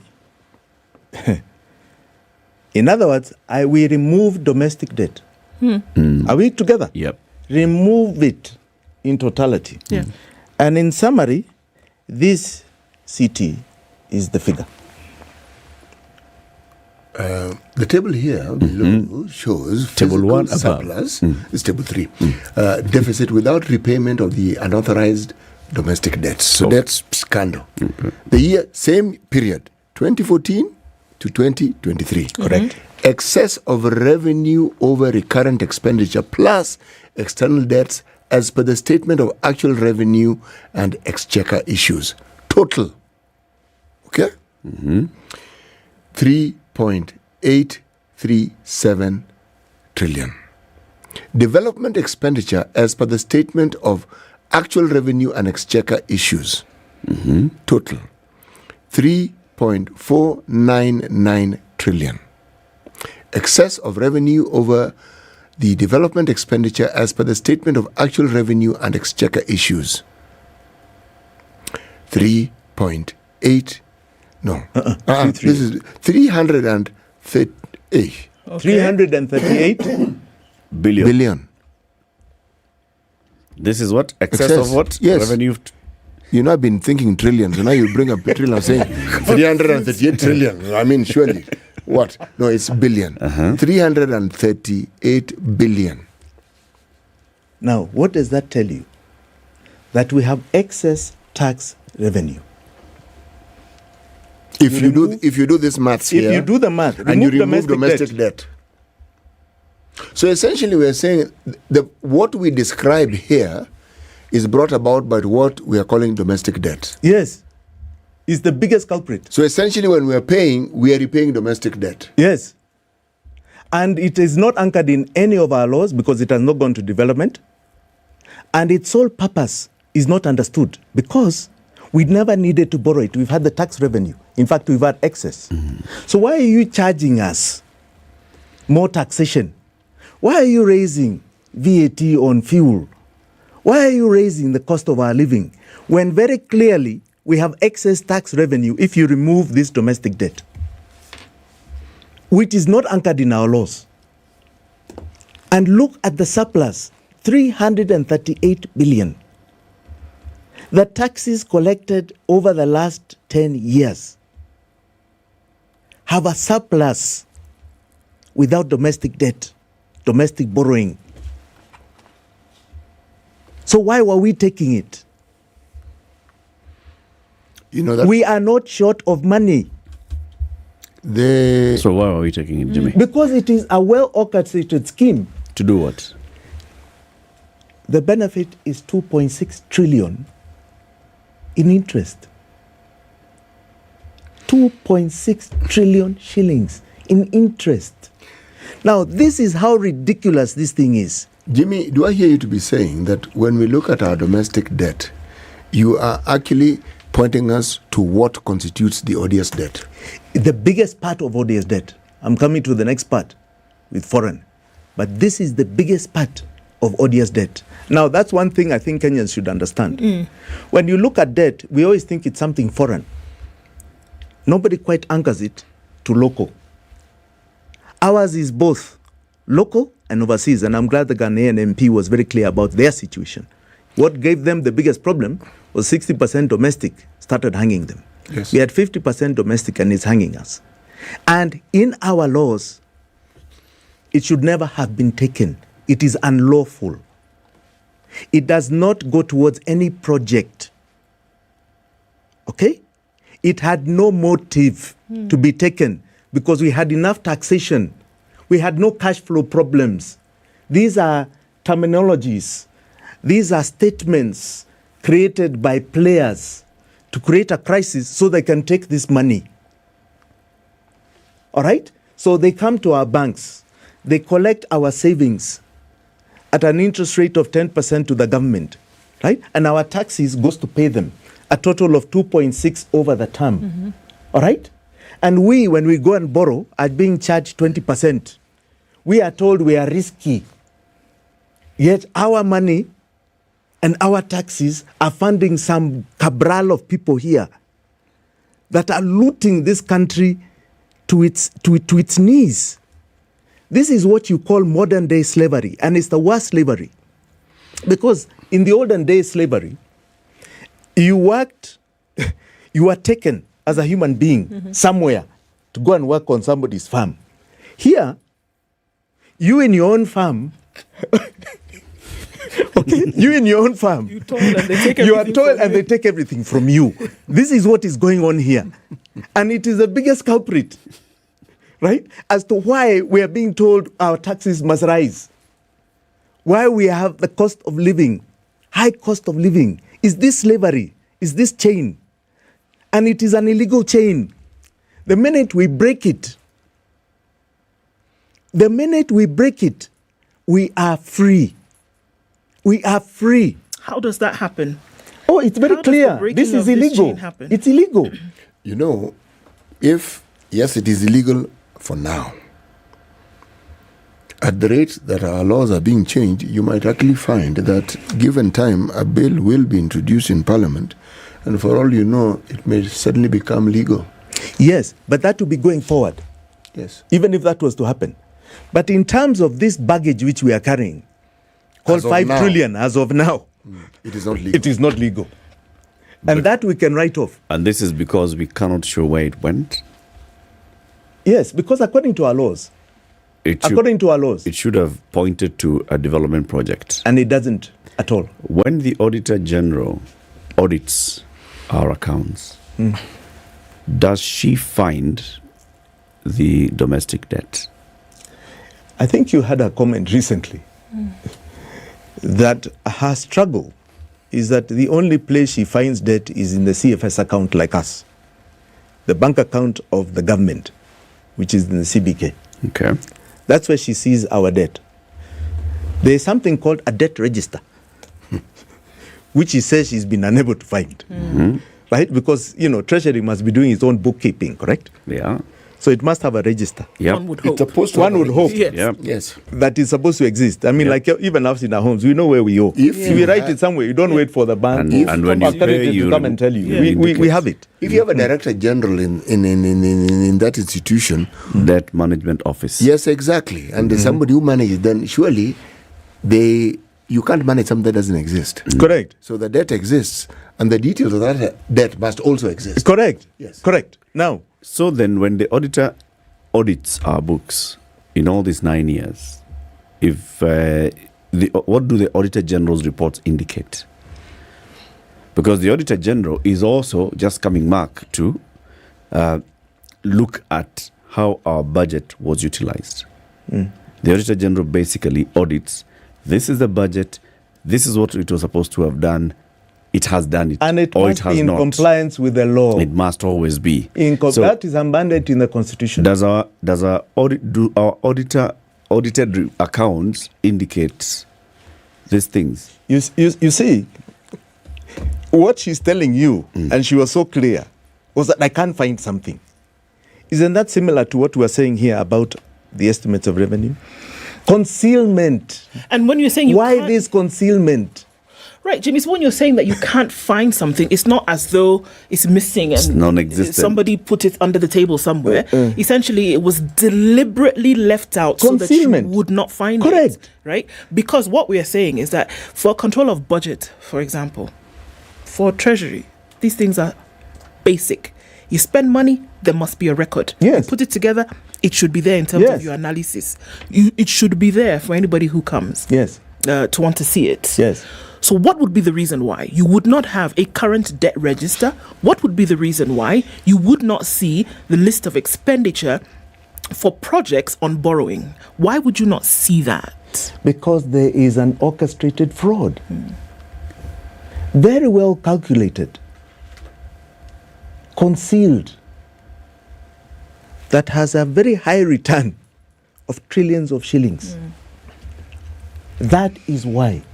But there's a money trail, right? So, for instance, we recently hosted a former Director General of the Public Debt Management Office, and we're asking him, do you have visibility of the debt? You have visibility of the debt from negotiated contracts, receipts into the consolidated fund, or wherever else the money is going, and the obligations, and you're the one then who prepares this ledger that says, all right, in March you're supposed to pay X amount to so and so, X, Y amount to so and so. So, because all these things are there, Jimmy, where is the concealment taking place? When the domestic borrowing is taking place, this money goes into an account. Eric. And you said it goes into our consolidated fund. This thing is so simple. Our audit, which we started as a forensic audit, were based on looking at the CBK account, which is the consolidated fund, the exchequer account, saying what is our debt portfolio. So we have a number, and we have a division between domestic and local. Okay. They say, right? Whether it's international, or external, or local. They put it there, right? Okay. But they don't break down, right? Then we went to the appropriations development and said, what did we approve? Okay? So when we did our audit, we found the CBK account was showing 8.4, but Parliament had only approved 2. 8.4 trillion. Trillion. Parliament over the term had only approved 2 trillion. Okay? Are we on the same page? Okay. Right? Then we went before the term of 2014-2015, and we saw a carryover of Mwai Kibaki's debt of 2.3 trillion. So we said 4.3 trillion seems legitimately posted in the CBK account. So 4.3 minus 8.4, which is what we were seeing, all right, means that something like 4.3, 4.6 were taken without approval of Parliament. All right? That was the first thing. And there's no other explanation other than that. Other than that, right? Because that means they didn't go to a project. You'd have seen it there. Now, we also went to the recurrent. You see this? It's called recurrent estimates. All right? Yep. And in recurrent, they show you the debt payments. So we summarized the debt payments over the same term, and we found that Kenyans had paid 5.6 trillion towards debt payments. Over this 10-year period. Over this 10-year period. But you see, the account in CBK is not showing any credit. It's not reducing. Meaning that 8 is a constant. It's a constant. It just keeps going up. Now it's even 10. As though we are not making any payments. And yet the payments that you see should so I understand the frustration of the Auditor General.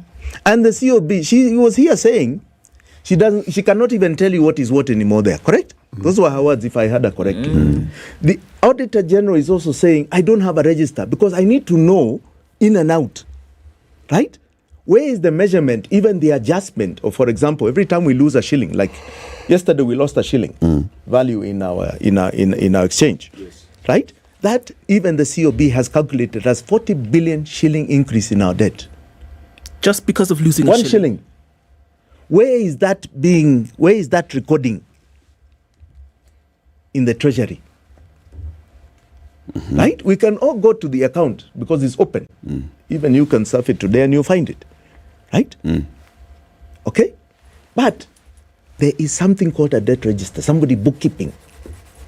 Right? They are both telling you they are unable to see it. What are they telling you? What they're confirming to you is what we've been saying. This thing is not clear, it's not transparent. And when something is not transparent, right, what is being hidden? I am telling you the biggest thing that's being hidden here are debts that are not being taken for development. And they're in two categories. One is domestic, the other is some foreign debts like Eurobond, like the one you've seen the other day, syndicated loans, and so on. Those have nothing to do with our development program. They are illegal in our laws. They are odious debt, right? And they are the ones that are crippling us. It is called modern day slavery. They are the ones that are hanging us today. Now, when you come to domestic debt, it is important that those who are partaking in it, whether as individuals, as institutions, as banks, whatever you want to call yourselves, understand that they have thus participated in an illegality according to our laws. They have aided and abetted an illegality. That being the case, they may think they are getting away with it today. But if history is to judge, you don't get away from it for very long. Today, Kenyans are feeling the pain of this great illegality, and you will not get away from it. I want to give an example, because I'm coming to that the next time we come on foreign debt. Goldman Sachs gave about $6 billion to Malaysia. What was called was one MDB scandal. All right? That money, a lot of it went to kickbacks. Half of it went to kickbacks. For whom?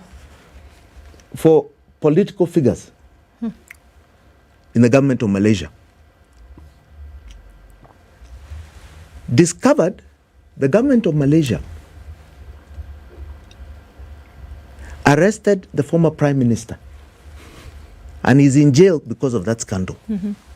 Goldman Sachs had to settle a payback of $3.6 billion back to the government of Malaysia, to the people of Malaysia.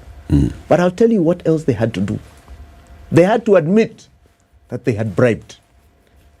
And they had to pay huge fines. And they had to smoke out the individuals of those institutions, their institutions, that had committed those crimes. In Kenya here, we have domestic debt perpetuating a crime. Perpetuated here by individuals, by brokers, by banks who are not reading our laws. They are not doing their due diligence. And they are causing us pain.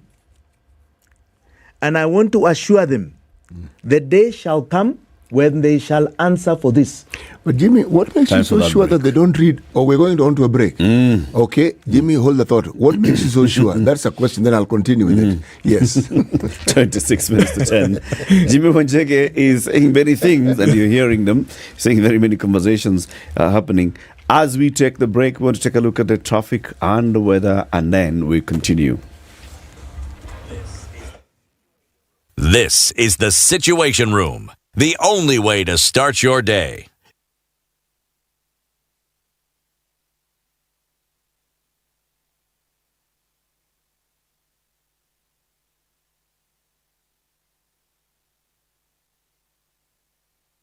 Take the money.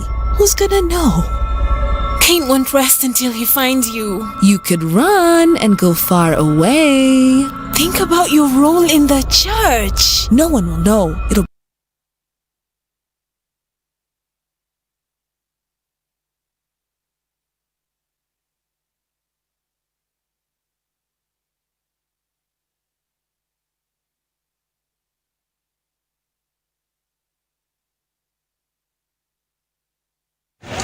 Hey, you're good? It's been a minute. I don't see you at the apartments these days. I'm good when I moved. Ah, better job, a better pay, more rent, huh? Wapi Omera, call me homeowner. Yeah, right. What are you talking about? Listen, I was tired of paying rent. So, I remember I always told you, I need my own place. Where? See, you must be earning a pretty penny to have bought a house or even be paying a mortgage. No. I got on to Boma Yangu. It's a government-owned project for affordable housing. Now, what is that? Live the dream, owning your home. Log on to www.bomayangu.co.ke. Cloudy conditions in Nairobi at 17, highs of 23 and lows of 12. 19 and sunny in Nakuru, highs of 26 and lows of 12 as well. It's sunny in Nyeri at 18 and sunny at 18 in Eldoret, going to highs of 24. It's mostly sunny at 26 in Mombasa. We'll see highs of 28 and 28 will be the high. In a sunny Malindi at 27. It's sunny at 24 in Kisumu and sunny at 24 in Malindi at 24. Kampala is sunny, highs of 27, and Dar es Salaam will see highs of 30, where it's partly sunny at 26. It's warming up to 6 degrees in Johannesburg, highs of 15 and lows of 2. The heavy rain keeps coming down in Lagos at 25, with highs of 28. It's sunny at 21 in Kinshasa and highs of 32. Let's look into a cloudy Beijing going into Wednesday evening, highs of 25 and lows of 23. And at 18, Paris is sunny, highs of 26, and we'll see highs of 22 in a sunny London. It's clear at 25, still Tuesday night. Coming into Wednesday in New York, we'll see highs of 33 and lows of 24.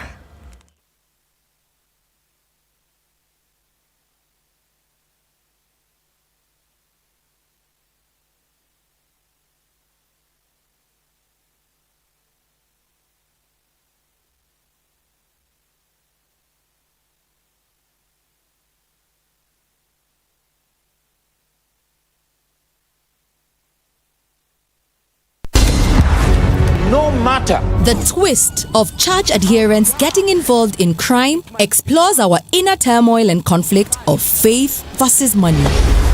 Kubaya. We don't have enough money. Kwani, how bad is it? It's really bad. Find out how actions and sins are justified as being for the greater good in Faithless. Do what you have to do, because if not... All right, we don't have a traffic problem this morning. We don't know what the day is going to look like, but from all indications, should be all right getting in and out of the city. There's a little bit of movement on the northern bypass, and that's getting you towards the Thika Superhighway or out towards Ruaka. But for now, that looks like it's manageable. Really, no traffic experienced through most parts of this morning. We'll keep an eye on things and talk to us through the day on Spice FM, KE on Twitter.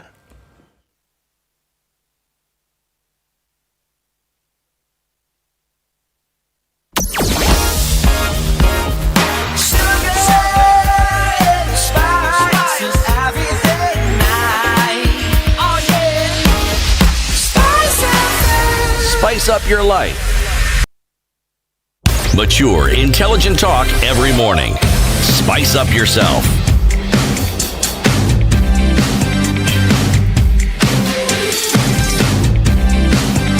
Mornings done right. 94.4. Continues. So, City. That What question, if? you went, what if? What if? Was it a what if? Umesahau? It was a what if. It was a what if. And this is the beauty of a break. It gives you time to forget. What I wanted to ask was this. Even as we look at what clearly points to an abrogation of our laws in a manner that is not only unprecedented, but is actually even beyond imagination. Because when you think about it, just conceptualizing and internalizing it is difficult. That such a thing could actually happen if indeed it is a reality. But my question was this. If we're to extend the realms of possibility, that's where the question comes in. Is it possible that there's another explanation for this beyond what we are saying? That's part one. Yes. There's a part two to my question. Yes. Now, the part two to my question is this. We know what happened in Mozambique. We know what happened in Malaysia. Okay? We have countries like South Korea where much lesser issues than this one have landed former presidents in prison. Correct. Okay? Now, with our laws as they currently stand, if no action is taken on this matter, will there be some other constitutional matter that will be abrogating? Because, indeed, if this is a wrong that can be proved that it has been perpetrated and nothing is done, so we're talking about those who did it and those being held accountable. If this is proven to be so and nothing is done, the people who ought to and don't, what action can we take against such individuals? Very good. City, let's agree that first we are dealing with the law. Yes. There's no other explanation outside of the law. The only other explanation outside of the law is criminality. Okay? So let's not look for any other explanation. Doesn't exist. The COB was here and she said, yes, the law is clear. You only borrow for development. Yes. Correct? So anything other than that is outside of the law. Is an illegality. Now, criminal action is what you're talking about. I can assure you there's two aspects here. You've seen my good friend and very able senator who has stood up beyond reproach, Okoh Mtata. He has gone and said the law on the Finance Act has not been followed. The Constitution has not been followed. And the courts have said suspend it until we have established whether it is following the Constitution or not. That is a milestone for this republic. All right? And even there, you've seen EPRA ignore. Contemptuous of the law. All right? They've gone ahead and done this their thing. is the same thing that's going to happen to this debt we're talking about here. There will be people that will go to court on odious debt, on all this illegal debt, and they will clearly do what the people in Mozambique did, the people in Malaysia did, the people in Spain have done, the people in Greece have done. Come out and show the legality of what has been taken. Because these are actually schemes, money-making schemes. It's a new corruption frontier. Right? This debt issue is a new corruption frontier that has created the slavery I was talking about. Now, why it's going to be so mind-boggling is that, I like to repeat some things. Remember when I first came here, I said it is 70% of our revenue that is going to. And even when COB came, she said that I think there were some figures there. She said debt payments were about 1.2. The revenue came to 1.8. So it's talking about maybe 63% or so by the calculations I got from her of our revenue going to debt. But, when you're talking about debt, it may not be immediately complete by the June 30th because it's out of CFS. Yes. So some may have been going in this week of the previous year's payments. So I want to take the target. She said we collected 1.8.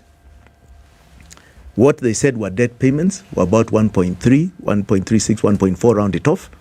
That means over 70% of our revenue is going towards debt payments.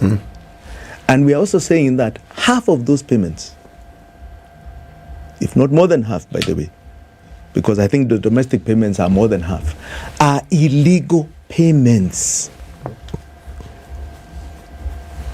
And that is why Mama Mboga is facing the high cost of living. To pay those interest to these banks that they see here every day. It is illegal payments. And because of this pain, we are going to put a full stop to it. The next will come criminality. After civil or during will come criminality. Who would be responsible to begin this interrogation of this? Because we know that there are certain officers. Control of budget supposed to do what she does. Auditor General supposed to raise, a query if she's seen something that has gone off mark, off the books, right? Who then would be the next? So Auditor General would raise this because essentially these things that we are saying here should be raised by the Office of the Auditor General and say, wait a minute, something here is not quite the way it ought to be. And we know what the law says. This is what I have seen. My job is to raise the red flag, right? True. Who takes the next step when we see that something is wrong? Money approved for spending for which it was not appropriated. Money gone for anything outside of development that came from loans or borrowing. Who then takes the next step? The greatest thing about our new constitution is that they introduced something that never used to be there. It's called warrants. Warrants. After the appropriation bill is signed, the constitution institutes something called warrants. The presidential warrants that kick off expenditure and revenue collection measures. That was never there in the previous constitution. So, to start any movement of money, the president signs. So over the last 10 years, Uhuru Muigai Kenyatta has been responsible with those warrants for anything that his officers do. With this new budget, the current president has signed warrants. He is now responsible. So if there's an illegality, the president is the one who is first liable, because he is the one that signs. So the onus is on him to make sure what he's signing is legal. So when you sign an appropriation bill that is illegal, that is unconstitutional, because it has no revenue estimates, you have taken that responsibility to answer when the time comes for you to answer. You can then blame your officers, you can blame the advice of the Attorney General, you can blame the Auditor General, all you want. But our Constitution gives you the ultimate responsibility. How about Parliament? Because those things that are transmitted to the President come from Parliament. That means Parliament has passed a part of budget, but not another part of budget as per the responsibility. I don't want to preempt the case before the courts on the Financial Act, on the Finance Act. But I think you're going to see some very interesting revelations of items that were not passed by Parliament that ended up in that act. Okay? Yes. And I don't want to preempt it. So let me not talk too much about it. Has it happened in previous acts? So yes. Okay. I want to just show something, because now we are talking about motives. What are these things? What is this that is creating this money demand, and how is it being channeled? What is it going for? CT, I'm very glad you went through the expenditure development. I want you to just see an item here that is on the National Treasury vote on recurrent, on projected recurrent expenditure. And there are 2 years, 2021, 2022, and this year, 2023, 2024. So there's an item there. This is the Treasury's budget. This is the part of the Treasury's budget. Not an the item. national budget. No. For the Ministry, for the of, Ministry Finance of Finance and Planning. right? Okay. There's an item here. Money given to them. Money given to them. Recurrent. Okay. This is for for fuel, expenditure. for- No, yeah. It's among those items, and I want to identify this particular item. Okay. Right. Now, What- this particular item, as you see, has got what you call a voted. This is how these things are passed. So Parliament passed this, Okay. right? In 2 elections, in 2 budget cycles. Okay. So this item, I want you to read is highlighted and marked. If you see the marking, This right? one at the So top just here. just explain the chart that you can see. What I can see, we're talking about this, huh? Yes. Okay. Strategic interventions. This is strategic interventions in the ministry, in the National Treasury. This National Treasury. And it is given a vote head 107 100 11. Yes. Right. 111 000. No, it's 107 1 000 111. Okay. Strategic interventions. Then there's basic wages, temporary employees. Okay. This is given a vote head 211 0200. Then other operating expenses 2211 300. Okay, so go back to employees. Yes. What are the amounts? The amounts are 100. Temporary employees. Yes, these are approved estimates. Approved estimates are 143 million. No. Just temporary go across employees. the line. Temporary line across here. Estimates. The estimates are 6 billion. Right. 6.810 billion. Okay. Projected? Temporary employees. That's what? Casuals, consultants? What are those? No, that's the big question. Treasury is employing temporary employees. Casuals, in other words. I want you to understand year this is this? Which year is this? 2021, 2022 budget. So this is not the year. No, the year of. This is not the year of the census, because No. That's going. This is the last budget. 2021, 2022. Projected estimates again. No. You want me what? to go to the 2022, I think read the heading 2023? properly. Projected estimates. Estimates for 2022, 2023. You want the big headline, okay? Top of the page. Recurrent expenditure summary. Okay. 2021, 2022 year and projected expenditure summary for 2022, 2023 So to the last budget. 2023 to 2024. Correct. Yes. Now go to this is for an item called strategic interventions. Yes. Okay. So basic salaries, temporary employees, basic wages, temporary employees was how much?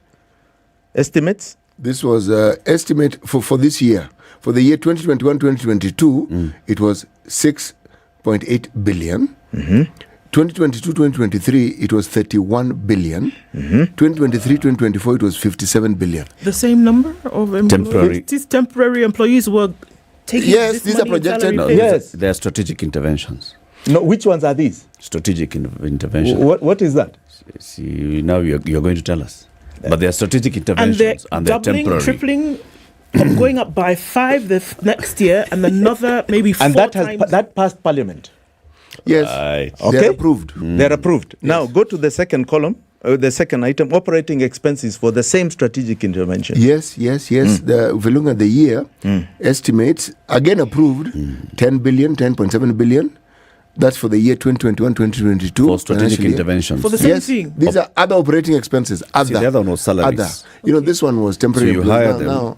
Now you after- bus them to work, and you bus them home, and you Feed give them them. airtime, Yes. and you do those kind And of when you things. employ them, expenses arise, and they're called other expenses.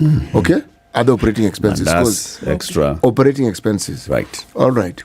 2021, 2022 financial year, 10.7 billion. 2022, 2023 estimates, 10.6 billion. Estimates 2023, 2024, 10.1 billion. So the operations remain operations over the remain. same. They're more or less it's in a 10 billion hiring more range. But you're hiring more Yeah, people. give or take, You see, if you take From a 24-seater from bus, 100 million or so. 30 So billion. what is the gross expenditure? What is the total expenditure for For these strategic strategic interventions? Salaries and operating expenses. It's almost 100 billion. It's below. For the first one is 16B. I think it's kidogo. It's a little more than that. Gross expenditure for, you're asking for which one? The first year, First 2022. year, 2021, 2022. Well, 2020, 2020, 2021 is just 10 billion. 2021, 2022, 17 billion. 2022, 2023 is 41 billion. Of course. 2023, 24 is 67 billion. Of course. Very good. Yes. Now, that was passed in the last budget. Yes. This is this year's budget.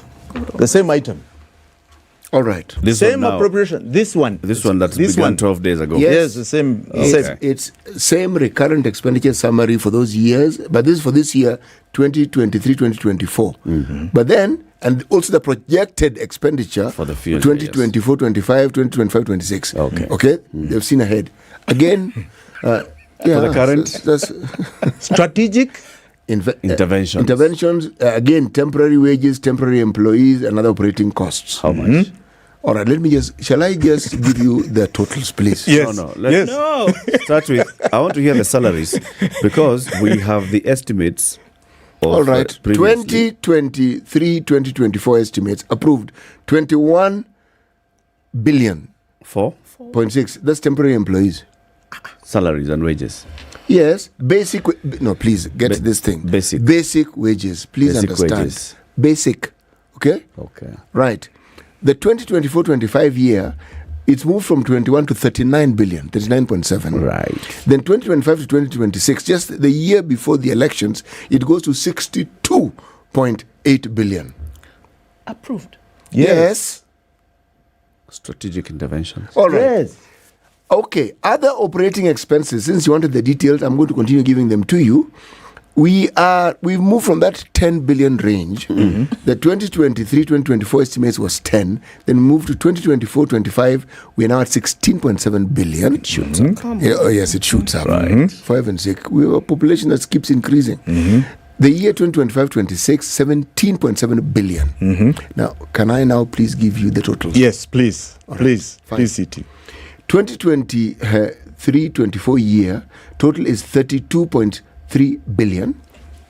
Should have been 67. No, we're getting there. We're getting there. 2024-25, the total is 56.45 billion. 2025-2026 is 80.57 billion. Come on. Remember, it's for strategic interventions, basic wages, temporary employees. What is that? Please tell us what that is. I can tell you. This amount can employ everybody who's unemployed in Kenya. Correct. These are temporary staff. Yes. Yeah, temporary staff. Anyone who doesn't have a job. You're talking about a budget approved for 80 billion. Okay. For temporary employees and their expenses. Jimmy, yes. I'm sure you've talked to people who in the National Treasury. Yes. I'm sure you've talked to people who work in the National Treasury and who've worked maybe in the National Treasury before. And you must have asked this question. You can't have come here just blindly. What have you been told? What does it mean? What are strategic interventions? It's a non-existent department in the Treasury. Does Treasury... strategic, first and foremost, is not short-term, it's long-term. And where is it nestled? Who are the employees? Who is in charge? Yes. Who is in charge of who is the AIE holder? Who passes this money? Is there a department head? Where do you find it? No. In Treasury, there is a planning department. Yes. And planning department does all their strategic planning. Yes. And interventions. Right? And they have a separate budget to this. This is an amorphous figure with a title that's been created for the siphoning of funds. In the last years, has Treasury been hiring temporary staff? To that tune? I'm sure would have seen the queues. Would have seen the queues. Would have seen the applications. Would have told you I did some work. No, even you would have seen the applications. This is a lot of people to be employed. Indeed. You'd have seen. They have to advertise. Let me just ask: when people are engaged as consultants, we can assume they're temporary, can we? Yes. So, does Treasury hire consultants? They do, I'm sure. Strategic consultants. I wouldn't know whether it's strategic or not, but every once in a while you do need expertise that is beyond your capabilities. For which department? I wouldn't know again, but I am saying... You see, each department... The reason why I'm saying I wouldn't know, because government ministries do engage consultants. Yes, but there is a vote for them. There is a budget for them. There's a line item of what they are doing. For example, if IFMIS in the treasury needed to employ more consultants, they would have put a line item. We need experts for this and this and that. For this project. Right. And it is in that expenditure, development expenditure estimates. It's there. This one is an amorphous target called strategic interventions. And this is where you'll find domestic debt and its so-called uptick moves out to. They go into those sort of things and that you cannot find. And what you're saying Our is time is up. It's up, huh? Imagine. All right. We have said it, our time is up. All right. So we're working on getting the Auditor General to come and join us. And it would also be good even to have the previous Auditor General. In fact, people It would even be better if we Ednah got Okoh has been here before. Yes. Yeah. Governor of the Central Bank. And the Governor of the Central Bank. I have written to him And, asked him. And the Cabinet Secretary I for hope the they National can come. Treasury. I'm waiting for a response. And the current Director General of the Debt Management Office, Edward Sambeli. All of these people, let's have conversations. Wonderful. Jimmy. Thank you. Thank you for joining us. Thank you very much. Thank you for raising these issues, these questions. Then we can all interrogate the questions. Asante sana. Asante. Good to be here. Well, have a lovely day, people. It's 10 a.m. See you tomorrow.